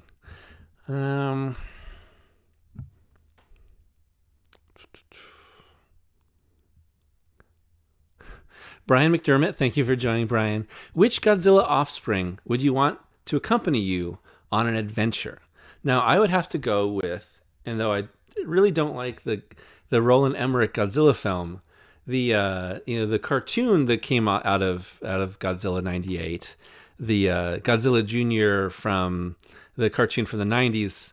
I mean, that would be mine. I would get to ride on him, and he's pretty awesome, and he's tough, and he would back me up way better than stupid Manila. So I would go with animated '98 Godzilla Jr. for an adventure. I just feel like he would have my back. I feel like I'd be okay. Maybe not so much with the other ones. Let's see. Matt Donald says, hey Matt, just stopping by, but congrats on 150K. You're one of my favorite channels, and I love the constant positivity. Thanks. Now, can we get that ranking of the Mothra wing flaps? Have a good stream. So I did a Mothra retrospective, and obviously Mothra flaps her wings and blows a big gust, but you can't really beat like the original Mothra, right? She like takes out all of Newkirk City with just by flapping her wings. Like that's some strong wings. Besides that, the first Godzilla versus Mothra, where she just kind of like blows Godzilla away, got to be number 2. And then, oh boy, I don't know. Those are number 1 and number 2. And then I just kind of, I don't know. I feel like some of the later Mothra movies, like she doesn't like use wing flapping power a whole lot, right? It's more like hitting people with her head. Let me see. Let's scroll down a little bit more here.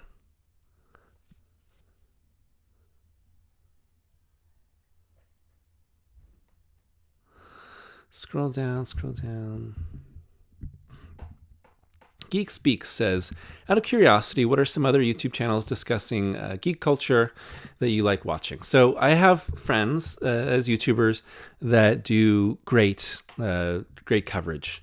For every kind of geek, who was in the chat a little while ago, is awesome. Owen likes comics. I love Owen. We're good friends. Troy Oboyo does great comic book coverage. I stopped making comic videos, but you can be completely fulfilled and satisfied by everything that Owen and Troy do, and for every kind of geek. Diego Rivera, Stoked, Panels to Pixels. Those are all some good friends. There's as far as like horror goes, like I said, Haunted Hippie, Cobwebs channel. There's a lot of other channels out there that are doing great stuff too.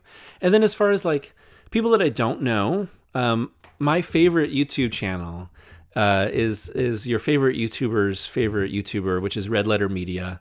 I've been watching Red Letter Media for years, long before I started making YouTube videos. And I mean, I'm just a huge fan. I love them. They're just a comfort channel, and I think they're super fun. And I've always enjoyed just, all things Red Letter Media, really. Let's see. Private Joker 22. Hey, Matt, a couple questions. As a fellow horror fan, do you have a favorite niche like Universal horror film canon versus A24 output? Also, what do you think of the Ginger Snaps trilogy? I've only seen the first Ginger Snaps movie, but I liked it. And obviously, I'm a big Universal horror fan. And then other niche. I mean, I love 80s slashers. I'm a huge fan. I'm planning a big slasher video, hopefully sometime this year.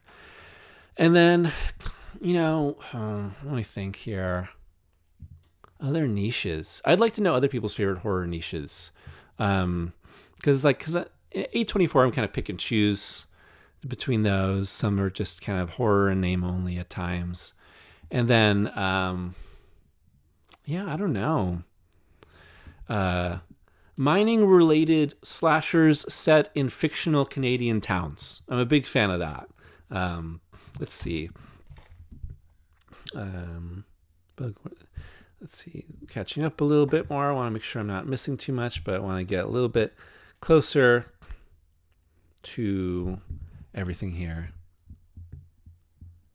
Let's see. Chief McLeod. I travel a lot, end up pre-downloading your videos to watch on the plane. Does that count as a view for you? You want to support any way I can? It probably does.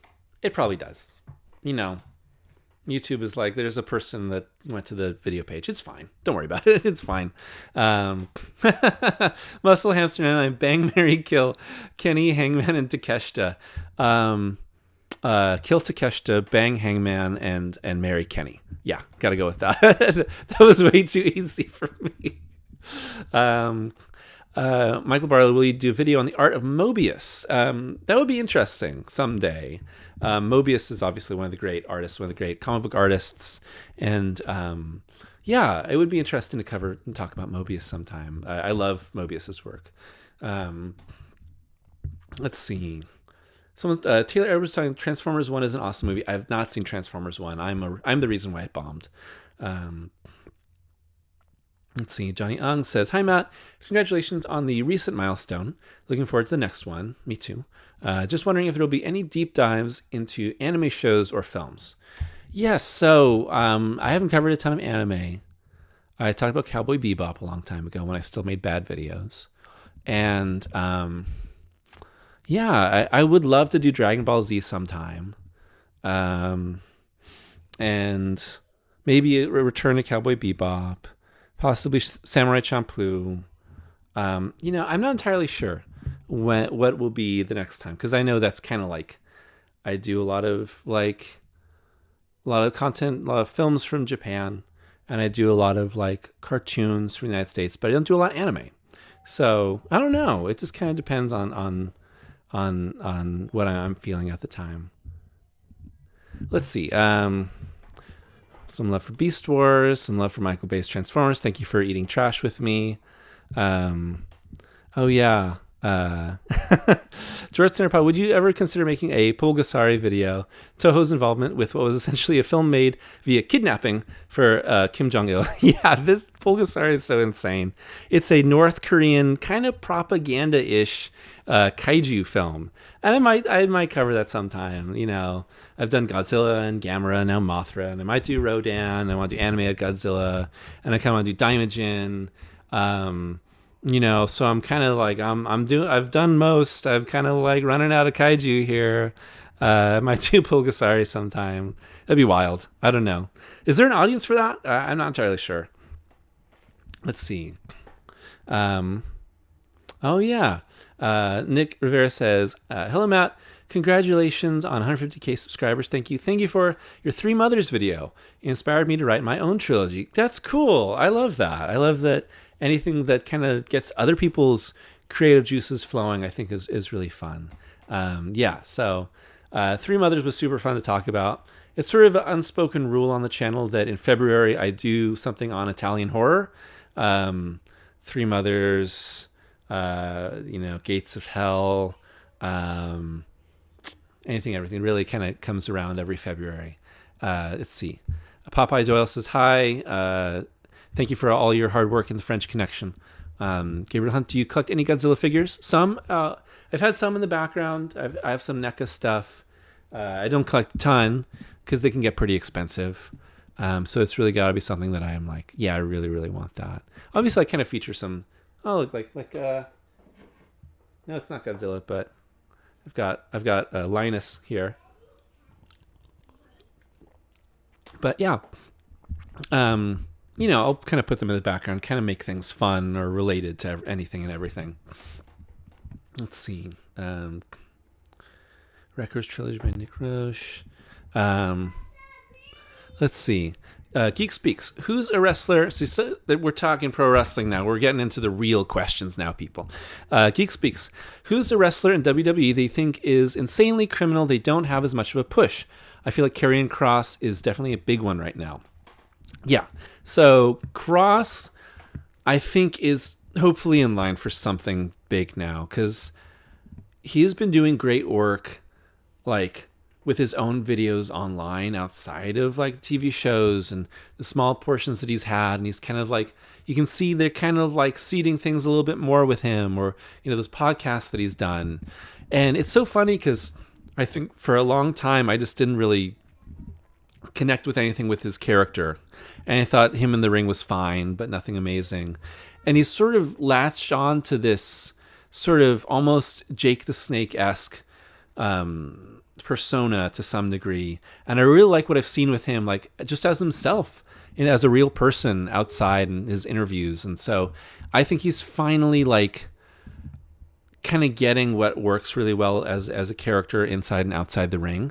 And I think it's really cool. Other people in WWE that aren't getting a proper push. I'm thinking about, who recently hasn't had.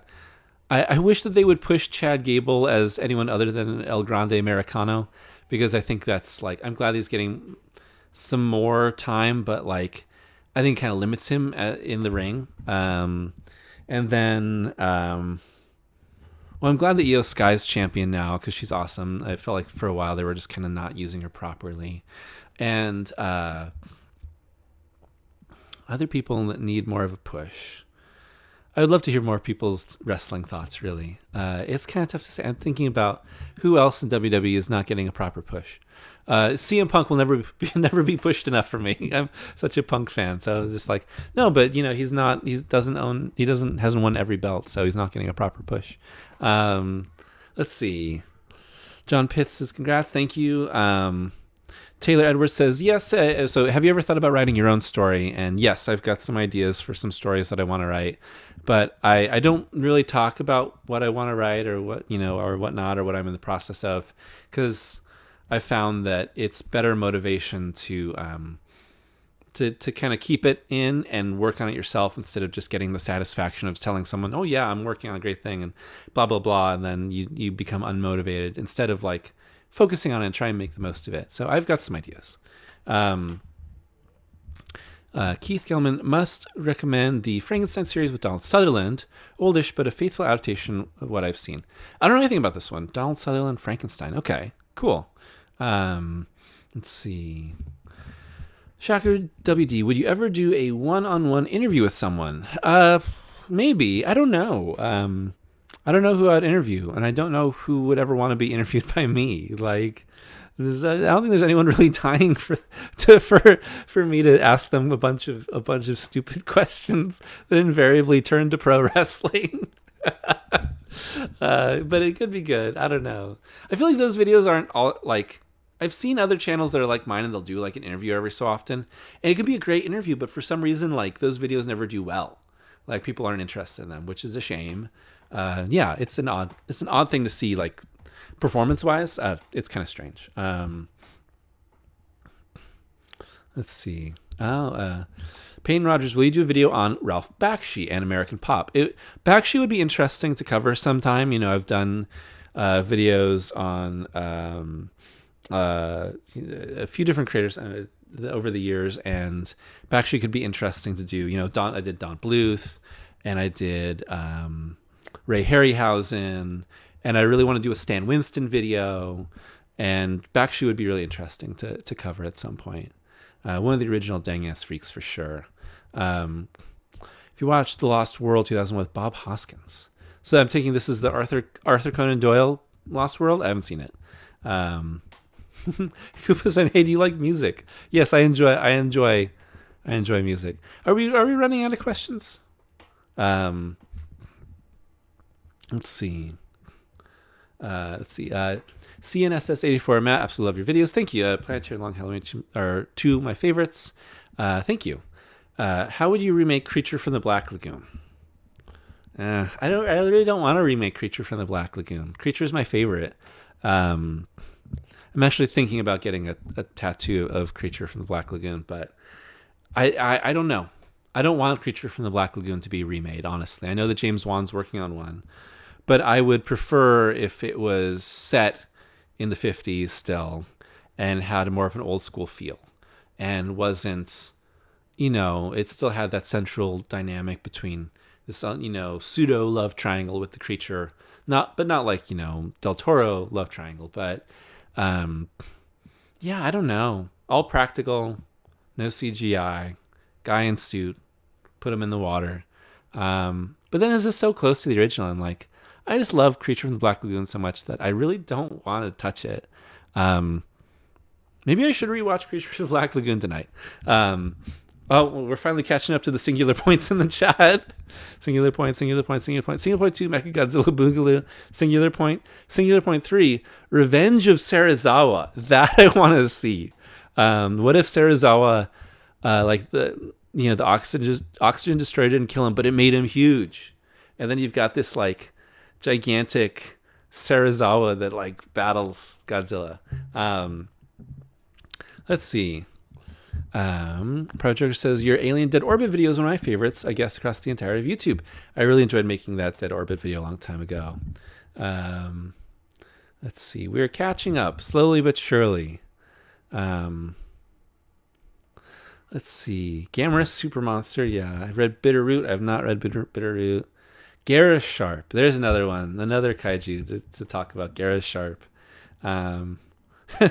Paul Thorns. I have frequently said Gamera Super Monster is so bizarre it achieves the sublime. Yeah, it's sort of like, it's almost beatific in its idiocy. Alex Lemons, ever seen MST3K? Yes. Mystery Science Theater 3000, super fun. It's been a long time since I've seen one though, but I know they did a ton of Gamera. Obviously, I think I referenced their song for Gamera in the Gamera videos. And then, so Dominic Chiola, thank you so much for the super chat, $10. Thank you, I really appreciate it. Thank you for all the amazing videos and the love for the Queen of the Monsters. Well, thank you, Dominic, for the super chat and for your support. I really appreciate it. I'm really glad that I got to make the Mothra video finally. I've been kind of talking about it for a little while, toying around with it, and it would be sort of like, since I did all the Godzilla stuff and the Gamera stuff, it was like, who else would I really talk about would be Mothra would obviously be the next one. So, Let's see. Daw88 says, plans to do any more Giallo videos? Yeah, I would like to do some more. Like I said, some Italian horror every February is good for the soul. And I don't know. I'm not entirely sure when or what, but it'll come around. It won't be long until something jolly is covered again. Let's see. Ugly Weirdo wants me to fight him because of Hellseeker. Coraline. They're talking about the substance. Hold on. Oh, I have once again jumped ahead in the chat, and I need to go back. Let's see. Okay, so talking about Hellraiser. They get rough. Most of the non-theatrical releases were spec scripts. They just sprinkled some Cenobite stuff into, Inferno at least has Scott Derrickson showing signs of better things to come. Yeah, the Scott Derrickson one, Inferno, I believe, is 5, so that's the next one that I'm watching. Which, okay, that, kind of motivates me to keep going a little bit here. Let's see. Let's see. OSTTT, you're my favorite channel on YouTube. You inspired me to think deeper about film. Thank you. I appreciate it. Yeah, I'm glad, again, because it's not all, for me, I just want people to, think more, think deeper, be inspired to kind of, do their own thing too, appreciate something more, and then, turn it around and be creative themselves, I think is, the most exciting and rewarding thing to do. I really, really enjoy it. So I really appreciate hearing that someone else is doing that. Thank you. Let's see. Copsterd says, any interest in videos diving into specific directors' filmographies? Yeah, this is something that I'd like to do. It just depends on what exactly. Like I was saying, Stan Winston only directed one movie, but doing a whole filmography of Stan Winston's work and special effects, including the one movie that he directed, Pumpkinhead, is something that I want to do. Usually I kind of break it up a little bit more. It'll only be a few more movies until I've basically talked about all of John Carpenter's career. And then, I've wanted to do a video on all the unmade films of Guillermo del Toro. So I think it's fun to do some of that sort of stuff. And I don't necessarily just want to be here's all the films of so-and-so, just for the sake of that. It could be interesting, but it's more interesting to me to have a specific story as a through line to talk about this in context. Because sometimes I feel like when you do a whole filmography, you kind of end up losing a little bit of perspective or context for things. Let's see. Story. So I talked about that a little bit. Has some ideas. Okay, we're talking about the Warriors soundtrack. I love the Warriors. I'd like to do a video on the Warriors sometime. Natural Born Killer soundtrack. Badger's talking about how Daft Punk, is not doing the score for the next Tron movie. We've got 9 Inch Nails, and I think that's going to sound really awesome.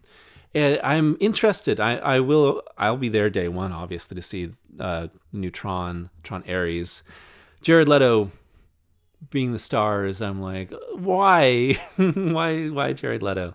But it looks really cool, and we're getting the grid in the real world, which I think will be a new, fun. I think that was already the idea for Tron 3 in the first part. Let's see. Ivan Trujillo says, congratulations, and the subscriber base and I want to wish you an awesome day. Thank you. I hope you're having an awesome day too. Thank you for joining me.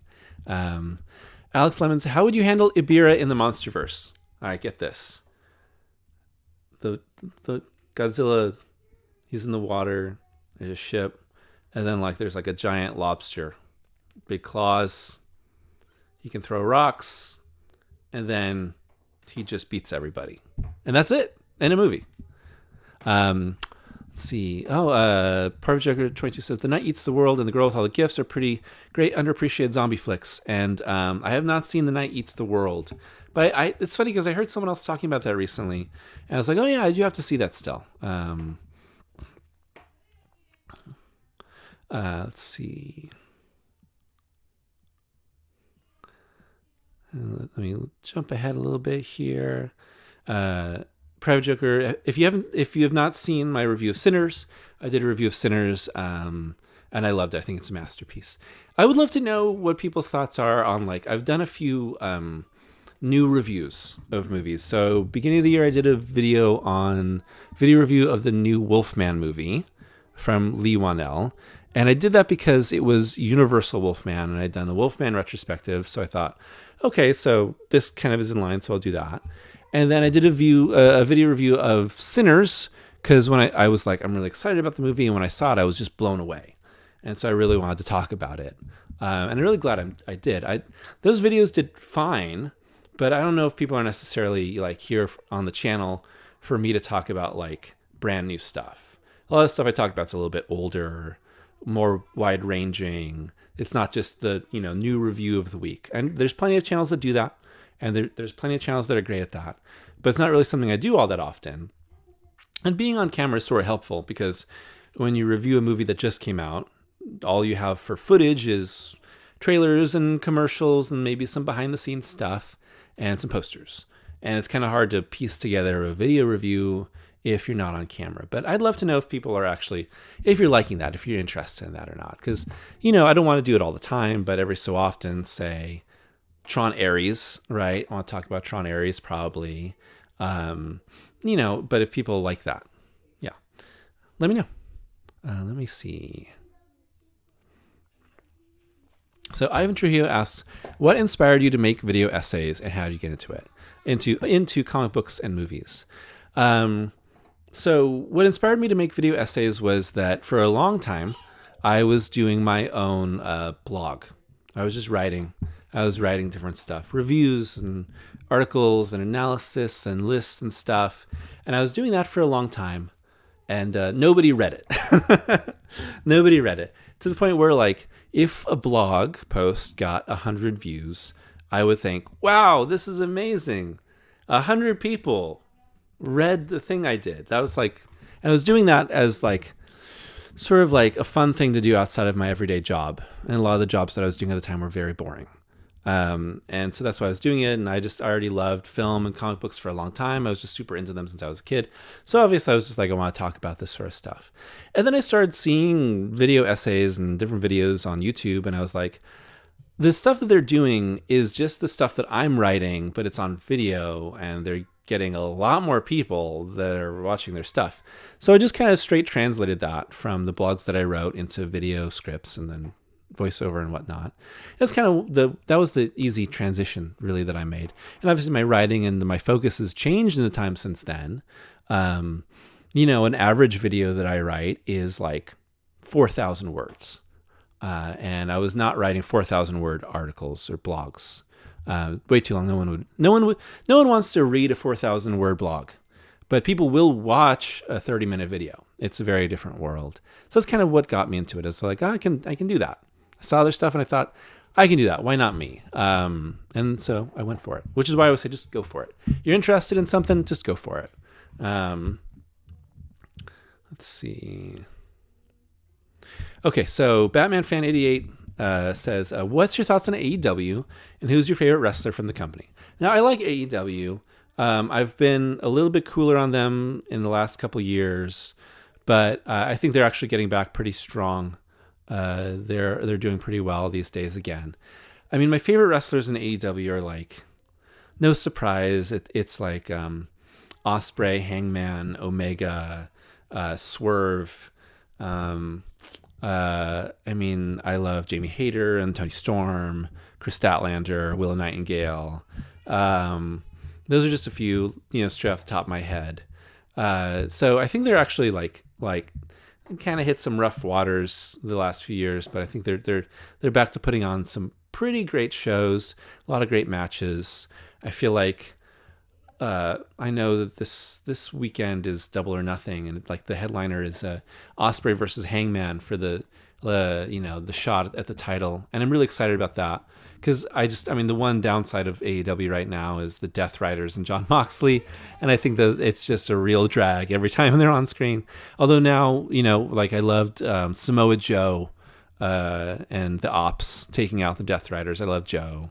So yeah, I like AEW, and I think they're kind of going back up again as far as like quality.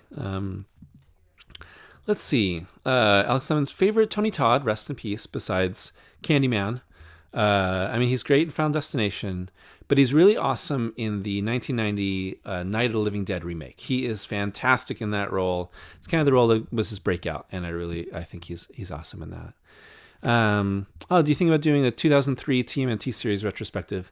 I might have mentioned this before. I don't know. I love the 2003 TMNT cartoon. Let's see. I'm going to skip ahead a little bit here again. Zero R says, sorry I'm late. YouTube didn't notify me. All good. I'm going to keep this up. I'm not going to private it or anything. So if anyone wants to go back and watch the live stream beforehand, you'll get the chance to after this is all done. Probably another 15 or 20 minutes to go. I'm going to try and catch up with questions, and we'll close out in about 15 or 20. So get in your questions now for anything. Let's see. Batman fans asking about Power Rangers retrospectives. I was never really into Power Rangers. I never really got into Power Rangers. I only watched a tiny bit of the show when I was a kid. I haven't read any of the comics. So I'm kind of like a Power Rangers neophyte to some degree.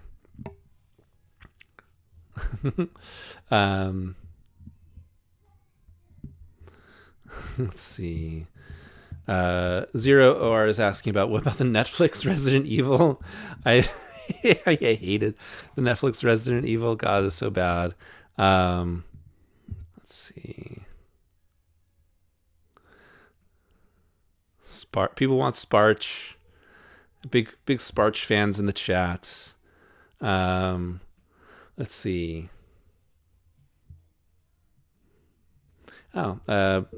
Question is probably a preview for the most part, but would a horror book review coverage in some way interest you?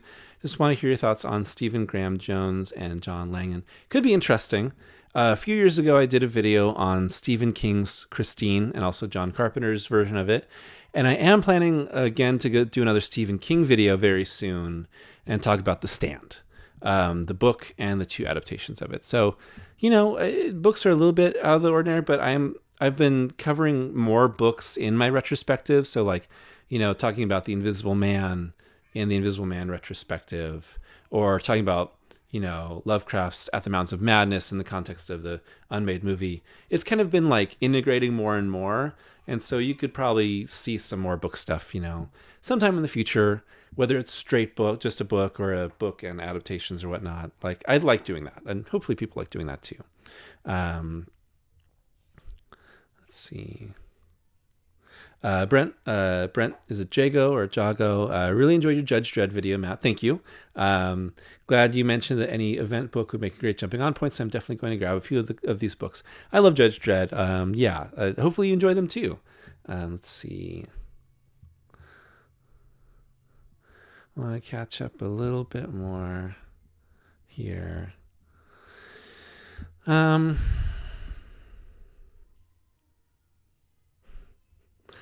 People hoping that Bruce Campbell does not get Cranstoned if he were to show up in the Monsterverse. I agree. No one should get Cranstoned. Even Cranston should not have gotten Cranstoned. People are asking about more Looney Tunes. I know that people really enjoyed the Looney Tunes, the What's Opera doc video, and that was awesome that did so well. I don't know. I think I might do another Looney Tunes video sometime in the future. But I don't know. I don't want it to just be like another one, because then it kind of like, I put a lot into that What's Opera doc video. I kind of used one short as a way to talk about like Looney Tunes as a whole and Chuck Jones as a whole, because I always think like I want to make the most of anything that kind of like use it to kind of open the door to a lot of other subjects, I would say. So maybe someday. Let's see.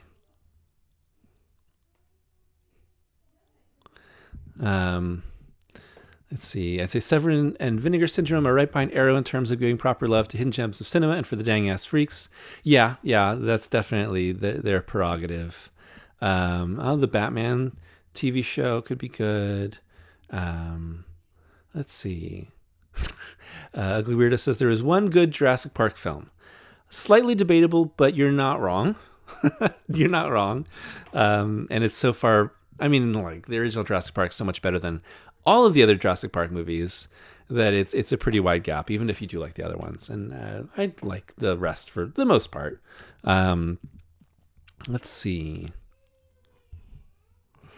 EMN Entertainment Multiverse Network says, "Hey Matt, big fan of your work. Thank you. Curious, as a horror fan, have you ever thought about doing a Scooby-Doo retrospective?" I don't know. I've never really been that into Scooby-Doo. Never really been something that I'm like that interested in. There's other Scooby-Doo channels. There's people that love talking about Scooby-Doo. I think I would do a really bad job at it. I think that like I've watched so little that like I'd be like, why wasn't the monster an actual monster? Why did they unmask and it was a person? I think I'd be terrible at a Scooby-Doo video, honestly. Let's see. Let's scroll. Keep going. So if you haven't seen Creepshow 3, don't. We don't want to see you suffer. Unfortunately, I'd have to cover Creepshow 3 if I wanted to do a Creepshow video. Unfortunately. Let's see. Impression Blend. Hi Mariana, thanks for joining. Congrats 150K. So well deserved. You're awesome. What are some of your spiciest, hottest takes when it comes to horror and or sci-fi? So if you are not subscribed to Impression Blend, please go subscribe. Mariana is awesome. She does fantastic reviews. She's a big inspiration for me, and I think she just does a fantastic job. So please go subscribe. So spiciest and hottest takes for horror and sci-fi. Oh my goodness. I feel like I'm so, I don't know. You know what's funny is like I always feel like where I'm like, oh, well, I don't have any hot takes. And then I'm like, Guillermo del Toro's best movie is Hellboy 2. And everyone's in my comments like ready to like find my address and come to my door. Let's see. Oh, I think that Rob Zombie's Halloween 2 is amazing. It's an amazing film, especially the director's cut. It's like a top 3 Halloween film. That is not a popular take. People do not agree with me at all on that one. Other than that, let's see, sci-fi. I was thinking about, I feel like I'm pretty middle of the road when it comes to sci-fi takes, right? Like Alien good, Aliens good. Is it controversial to say that like Alien Romulus is the 3rd best Alien movie? Easily. I know that people love like Prometheus these days, but I just don't. Yeah, let me think here. Anything else? Shin Godzilla is the best Godzilla movie. That's sci-fi to some degree. People were not happy about that after when I said that after -1 came out. Yeah, you can see it's starting to get late here. Is this too bright now? Let me see if I can adjust this a little bit here. I don't want it to look too washed out. And then other spicy horror takes. Thinking about Friday the 13th Part 6, Jason Lives is the best Friday the 13th movie and maybe the best slasher. And then I was thinking about, what else? I was thinking that like, I don't want to like upset people. When you get too hot with takes or too spicy, it almost feels like you're insulting people or like you're making fandoms mad on purpose or you're insulting creators. And generally I don't do that. But what about like, I don't know. Maybe it's because I just am I believe in my own opinions so much. I'm like, it's not a hot take. Everything I say is totally normal. Yeah, those are some thoughts. Those are a few. I would love to hear other people's spicy takes or things that I've said in the past that people were like, that's a hot take or that's a horrible take or I can't believe you just said that. I'd love to hear what people say about that. Let's see. Also, if anyone would be interested, I am thinking about doing a like greatest slashers list of all time. Now I want to do like 100 greatest slashers, but that's a lot of movies. And I was thinking about doing 66 greatest slashers of all time, because like it goes well, 66 and slashers, and you get the vibe and all that sort of stuff. I was thinking about doing like a list of that for maybe Halloween, and I'd love to maybe have some guests on the video for their own like sort of guest spots. Mariana, if you're still listening, I'd love to have you on that. Sort of pop in as a guest for one or two of them on the list as well and give your thoughts. Other people, let me know if you're interested in that. Let's see. Mick Romney says, I truly love The Bear as someone from Chicago, but I found the third season so pretentious. Do you personally have any property media that you'd 360'd your opinion on? I totally get your opinion on The Bear season 3. I enjoyed it. I'm really looking forward to season 4. And I'm interested to see how The Bear season 3 fits in the context of season 4, sort of rounding out the story. Movies, TV shows. Like I was a big fan of Walking Dead, like in the first 2 seasons, and then especially the first season. And then I remember the end of the third season hit, and I was like, I'm done. And I never watched any Walking Dead again. Terrible show. And it's okay if you like it, though. That's cool. Good for you. And I'm thinking about other things that I 360'd on, where I'm like, oh my God, how could you do this to me? Like Supernatural, I was a huge fan of Supernatural for like the first 6 seasons. And then that show like went off the rails, huge. And then kind of got back on the rails. Then it went off the rails way more. And so maybe that. Let's see. I have not seen The Leftovers, but I know that people say that's awesome. Let's see. No, I say watch The Bear season 3. I don't think it's bad at all. I think it's good, but incomplete. Big Jiggly Panda says, congrats on sub milestone. Huge fan of videos. Happy for you. Thank you so much. Let's see. Scroll down. Still trying to catch up. I am sorry, everybody. If you made comments like, half an hour ago, I was not ignoring you. I am going through everything. I'm really trying.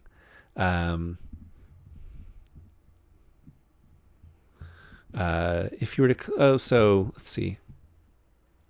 People like Dragon Ball Z. Akira would be cool to talk about too. Let's see. If you were to collab with Haunted Hippie or even Cobweb's channel, what do you suppose you'd cover in said video? Whatever they want to talk about. If someone wants to collab with me, I'm happy to talk about anything they want to talk about, whether I'm on their channel, they're on mine. I really enjoy their videos and everyone else that I've listed too. Oh my gosh. Batman fan wants me to do a Ninja Scroll video. Oh my God. I get demonetized for life for that one. Let's see. Fultuary. Scrolling through. Speaking of Italian horror. Cemetery Man, Del Morte Del More video. Would be interesting. It would be interesting to talk about that one. That's kind of like one of those that kind of has a big cult following. Let's see. Oh yeah, Chad Gable in the G1 tournament would be cool. What is your favorite flavor of Waterloo? Let's see. I don't know. This is great. Peach Waterloo. Sponsor me. Somebody clip that.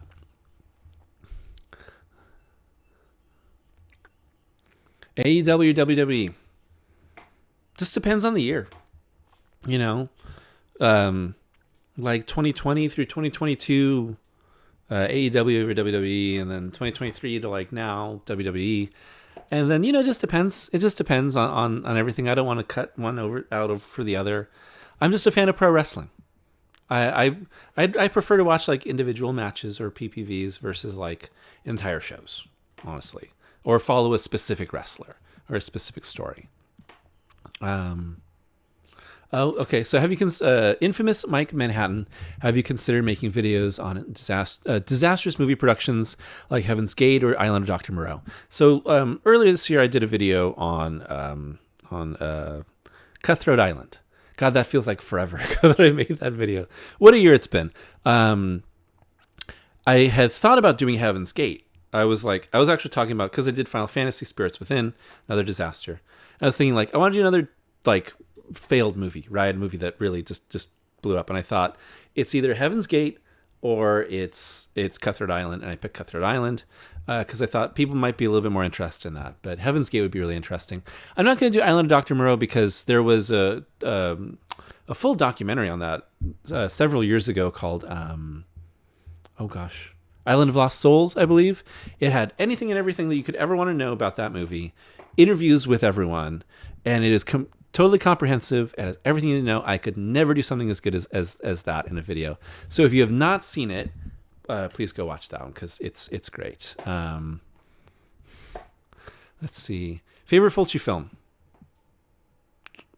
It's The Beyond. I got to go with The Beyond. Yeah, I love The Beyond. But Fulci is super awesome. And then probably Zombie 2 after that. I'm not sure if one is The Chops to Make Creature, but I adored Malignant. Yeah, I really enjoyed Malignant too. That one's for the dang ass freaks for sure. When can we expect a Ju-On retrospective? Yeah, The Grudge and The Ring and the other J-horror like that would be really interesting to do if people are interested. There's so many, and there's all different timelines. Like I haven't watched all the Ring movies, but I've seen several, and then I've been like, so this one is a sequel to this one, and this one is a remake, and this was a sequel to the remake, and this one is based on the original story, and this one's a sequel to that, and a prequel to this one, and they kind of all flip and flop around, and then The Grudge met The Ring, and then they morphed into a big Grudge Ring monster, and I'm like, oh, and then I lost a couple hours, and I was like, where am I? And I was on a subway somewhere, and I thought maybe I shouldn't do a J-horror retrospective yet. Let's see. Alan Smithy filmography video. Yeah. If you're unfamiliar, when directors hate a movie they make and they want to disown it, they ask for to be credited as Alan Smithy. Now that, I'm going to tell you right now, that is a fantastic video idea. And if you want to make that, you should definitely make that. It's a great idea. Every Alan Smithy movie ever, and talk about, movies that went super wrong. I think it's a really cool idea. Let's see. So don't watch Wolfman. Don't watch the new Wolfman. It's a bad movie. What goes into decorating your desk when you've been showing yourself more in recent videos? I'm curious if there's any method to it. So I do like all my work at this desk. So usually I'm facing this way. So I just take off all the papers and the laptop and everything. And I've moved a few things around here. I kind of keep these consistent. I kind of want to put something here. I'm not entirely sure what. Something that's a little bit more interesting but isn't too distracting. And then the books here that I'll put, or the toys, are sometimes related to the video, or they're teases for other videos. This is a spoiler, but the next video, I've already talked about it. The next video is Ash versus Evil Dead. And then the video after that's going to be Gravity Falls. And right here, I have journal number 3 in the video for Gravity Falls. And then throughout the video, the journal is opening into different pages every time I'm on screen and hinting at Bill Cipher coming. So that's a big hint for Gravity Falls. And, hopefully people pick up on that if you're not watching right now. Let's see. I swear, I'm catching up. I swear. Let's see. Lucha Underground retrospective would be fun. Lucha Underground was insane. Let's see. I plan to talk about Salem's Lot. Salem's Lot could be cool to talk about at some point. When will I fight Logan Paul? Thank you, Lorenzo. When will I fight Logan Paul? Just name the time and place, Logan. I am ready. I will fight. I will physically fight any YouTuber that so wants me to. Oh no, the stream's been shut down. Let's see. Mariana, she likes Rob Zombie's Halloween 2. Okay, there's 2 of us. Let's see. Romulus, number 2. Mariana was lurking. Let's see. All these takes are correct. Okay, so some people just really like Alien Romulus. I'm glad about that. Consider covering action cinema like The Raid. Yeah, I really like martial arts films. I would love to cover The Raid and The Raid 2. I've thought about doing a police story retrospective. All the Jackie Chan police story stuff with Michelle Yeoh and everything would be really cool too. Anthony Manzano says, just subscribe to the channel. Thank you. Welcome. Let's see. Oh, I'm skipping again. I think I'm almost caught up. When it comes to supernatural stuff, do you lean more towards zombies, vampires, or werewolves? Probably zombies first. Zombies and then vampires and then werewolves. I just really like the zombies subgenre in general, and vampires are super cool. And there's not like a ton of great werewolf movies, honestly. At least I don't think so. Yeah, let's see. Almost caught up. This is great. Been watching since the Roger Stern Spider-Man video. Will you ever cover Ultraman? Any Tsuraya? Again, Ultraman. Just there's so much that I'd have to cover. That would be kind of tough. The Hitcher could be an interesting video at some point too. Matt, what is your favorite non-themed Halloween wrestling pay-per-view that's usually around Halloween? Wait, that's not Halloween Havoc? Are there any others around Halloween that... Wait, I always blank on like... Is it like... When is Elimination Chamber... Wait, Elimination Chamber is early in the year. And then there is Money in the Bank. I'm trying to think of like... What... I don't remember. See, this is why Halloween Havoc is great, because it tells you when it is. Let's see. Final Destination. I think earlier, if you didn't catch it, I've thought about it for sure.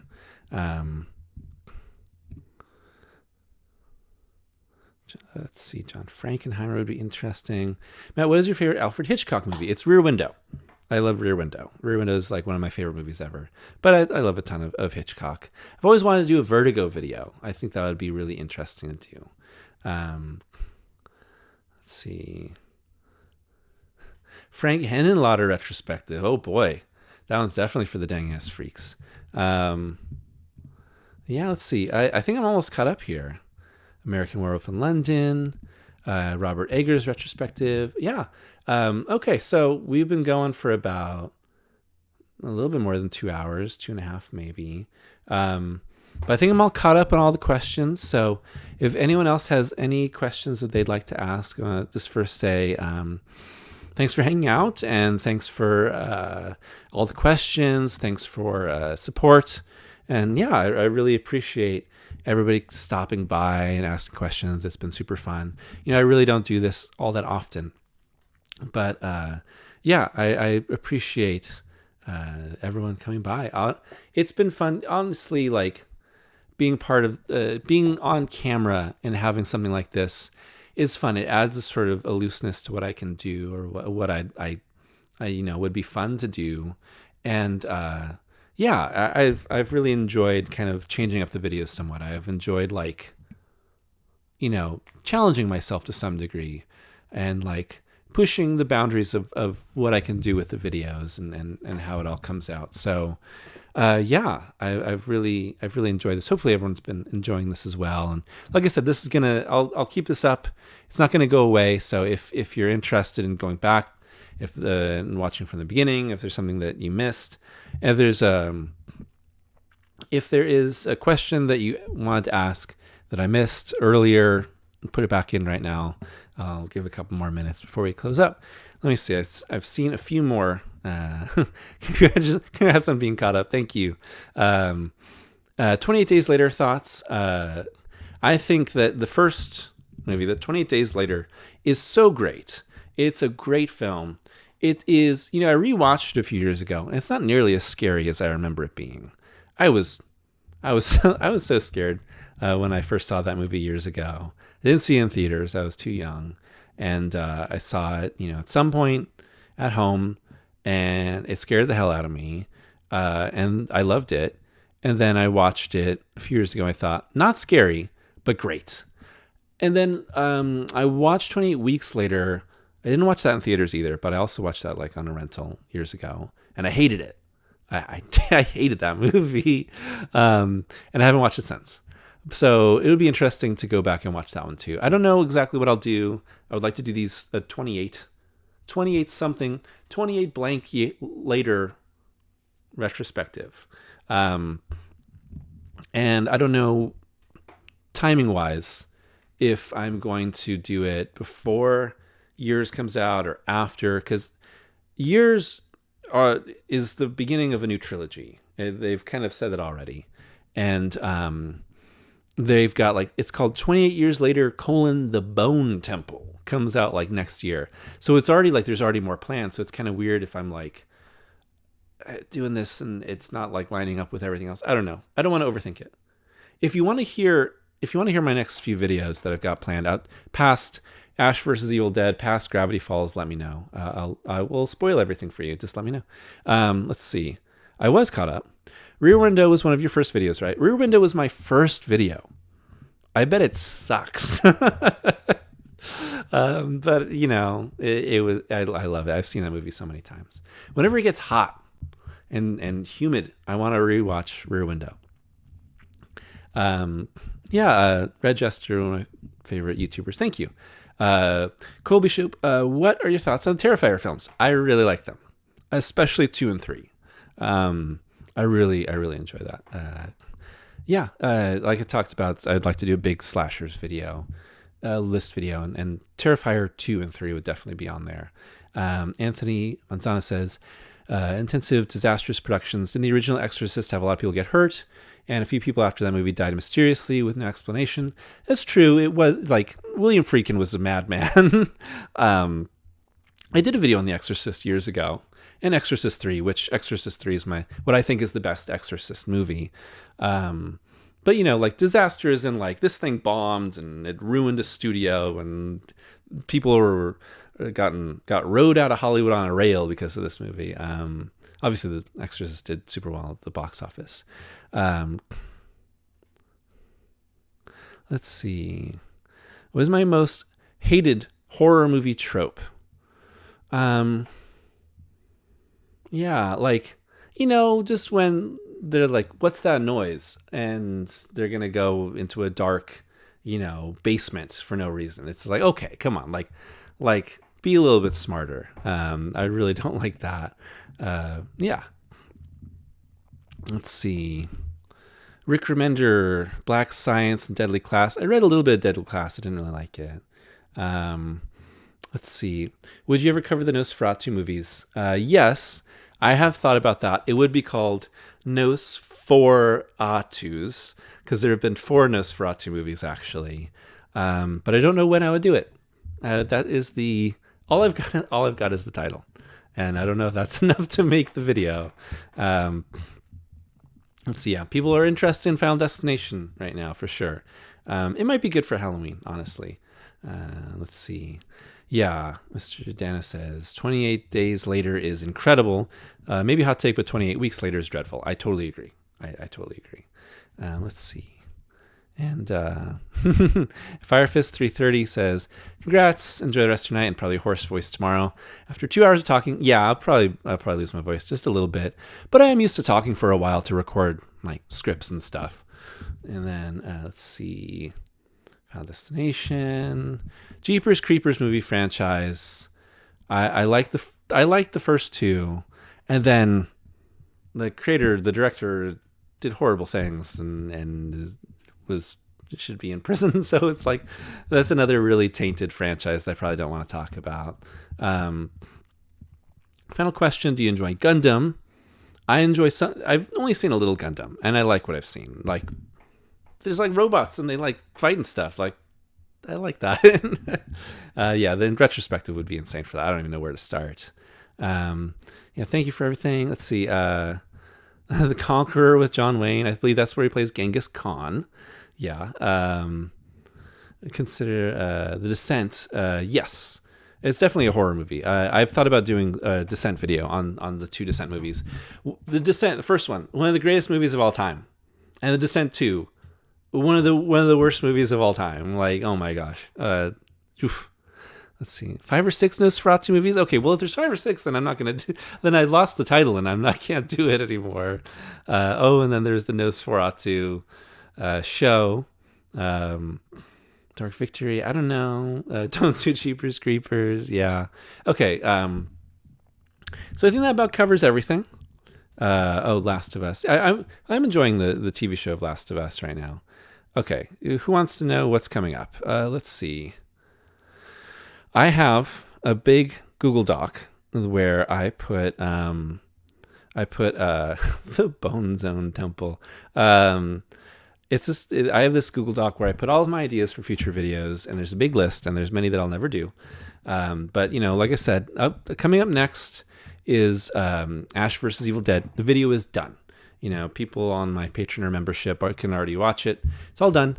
And then after that is Gravity Falls, and I'm writing that right now, and so hopefully that'll be out in a bit. It coincides basically with the close to the day where Dipper arrived in Gravity Falls for the summer.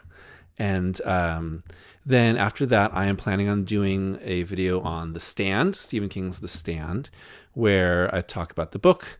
I actually have a first edition of it that I got last year, which was really cool to find, and also the adaptations. The outbreak in The Stand of Captain Trips starts on June 13th. And so I want the video to kind of coincide with that. And then this June is actually the only Friday the 13th on the calendar this year. I was thinking about doing something to coincide with that, possibly like 13 Friday the 13th movies that aren't Friday the 13th could be fun. And then the end of June is the 50th anniversary of Jaws, and I would love to do a big Jaws retrospective to celebrate the 50th anniversary, because Jaws is one of my favorite movies of all time. And then they made 3 more. After that, I've got some different ideas, and after June it kind of gets a little bit nebulous. The dates are subject to change. I want to do that Jurassic Park 4 unmade sequel video right before the new Jurassic World comes out. That'd be good timing. I've thought about doing a Pirates of the Caribbean retrospective, and then the 28 days and weeks and years later could come around the end of June as well. That's sort of in general what I'm planning on for the next several weeks, month and a half. After that, I've got a ton of different ideas. I'm looking forward to Halloween and seeing what I'm going to do. Like I'll do the David Gordon Green Halloween trilogy in October, talking about greatest slashers possibly, kind of maybe The Omen. It just kind of depends on exactly what I'm feeling there. And then I have a whole bunch of ideas that are just kind of floating around. Like I want to talk about 80s vampire movies. I think would be a fun thing to talk about just in general. Like vampire movies in the 80s are so specific and fun. I want to cover the sleepaway camp films and all of their wonderful problematic mess that they are. I want to talk about the films of Akira Kurosawa that adapt Shakespeare. And that's Throne of Blood, The Bad Sleep Well, and Ran. And that would be fun. I don't know what the audience is for that, but I would really like to do that. And I've thought about doing a video on Charlie and the Chocolate Factory, the book, and all the film adaptations. That could be slotted in somewhere, July, August, September. And I've thought about covering... There was this insane, unmade Lord of the Rings script from the 70s written by John Borman. That would be a lot of fun. And I've 2 big, broad topics that I've wanted to do for a while are disaster movies, like Towering Inferno and Poseidon Adventure, all the way through like the more recent ones, like 2012 and whatnot. And then I also want to talk about biblical epics. I think would be really interesting, like Ben-Hur and 10 Commandments and the Russell Crowe Noah movie and all that sort of stuff would be really interesting to me. Very niche subject, but something that was huge for a while. I thought it'd be really fun to talk about that. So biblical epics, and disaster movies. They're kind of like 2 big retrospectives to talk about. So those are some of the ones that I'm thinking of, and who knows where they'll slot in. But those are kind of that's the look of the next few months. Let me see. I got a few more. People are interested in pirates. Looking at what inspired Texas Chainsaw Massacre and The Hills Have Eyes, Legend of Sonny Bean and his cannibal family in Ireland. That would be very interesting. That'd be very interesting for sure. Foxzilla likes the Godzilla videos. Thank you. And let's see. How much do I write a day typically? It just depends. It really, my goal to keep myself productive is like I want to write like 1,000 to 1,500 words a day if I'm not editing something. And then if I'm editing something, I'd like to get at least like 10 minutes edited. Some days are easier than others. And so if I'm doing that, then I think things kind of just move along normally. And the key, I'd say, to writing a lot and staying productive is just write, just go and write and edit later. Self-edit is really important. And don't worry about writing from the start. Write what you're really passionate about within your topic, jump around, then edit it into a better format at the end. No one knows how the sausage is made. Just go for it. Yeah. Let's see. Mario says, please do Pirates. I've seen the first 3 in theaters an embarrassing number of times. Yeah, I feel like, we're of the same age that was Pirates crazy for sure. Yeah, that'd be fun. I feel like that's July. I feel like a July Pirates video would be good. Patty Murray is asking, are you doing Resident December again this year? I'm not. I did Resident Evil 3 as a video earlier this year, and I'm just going to kind of do Resident Evil videos off and on from now on instead of a theme month. Yeah, 80s vampires. Let's see. Anthony asks, Matt, are you more of a Freddy Krueger defender, a Jason Voorhees defender, or a Michael Myers defender? Now, I am not a defender of any of them because none of them have done anything wrong. But I am a Jason guy for sure. Jason, Michael, Freddy is sort of the ranking for me.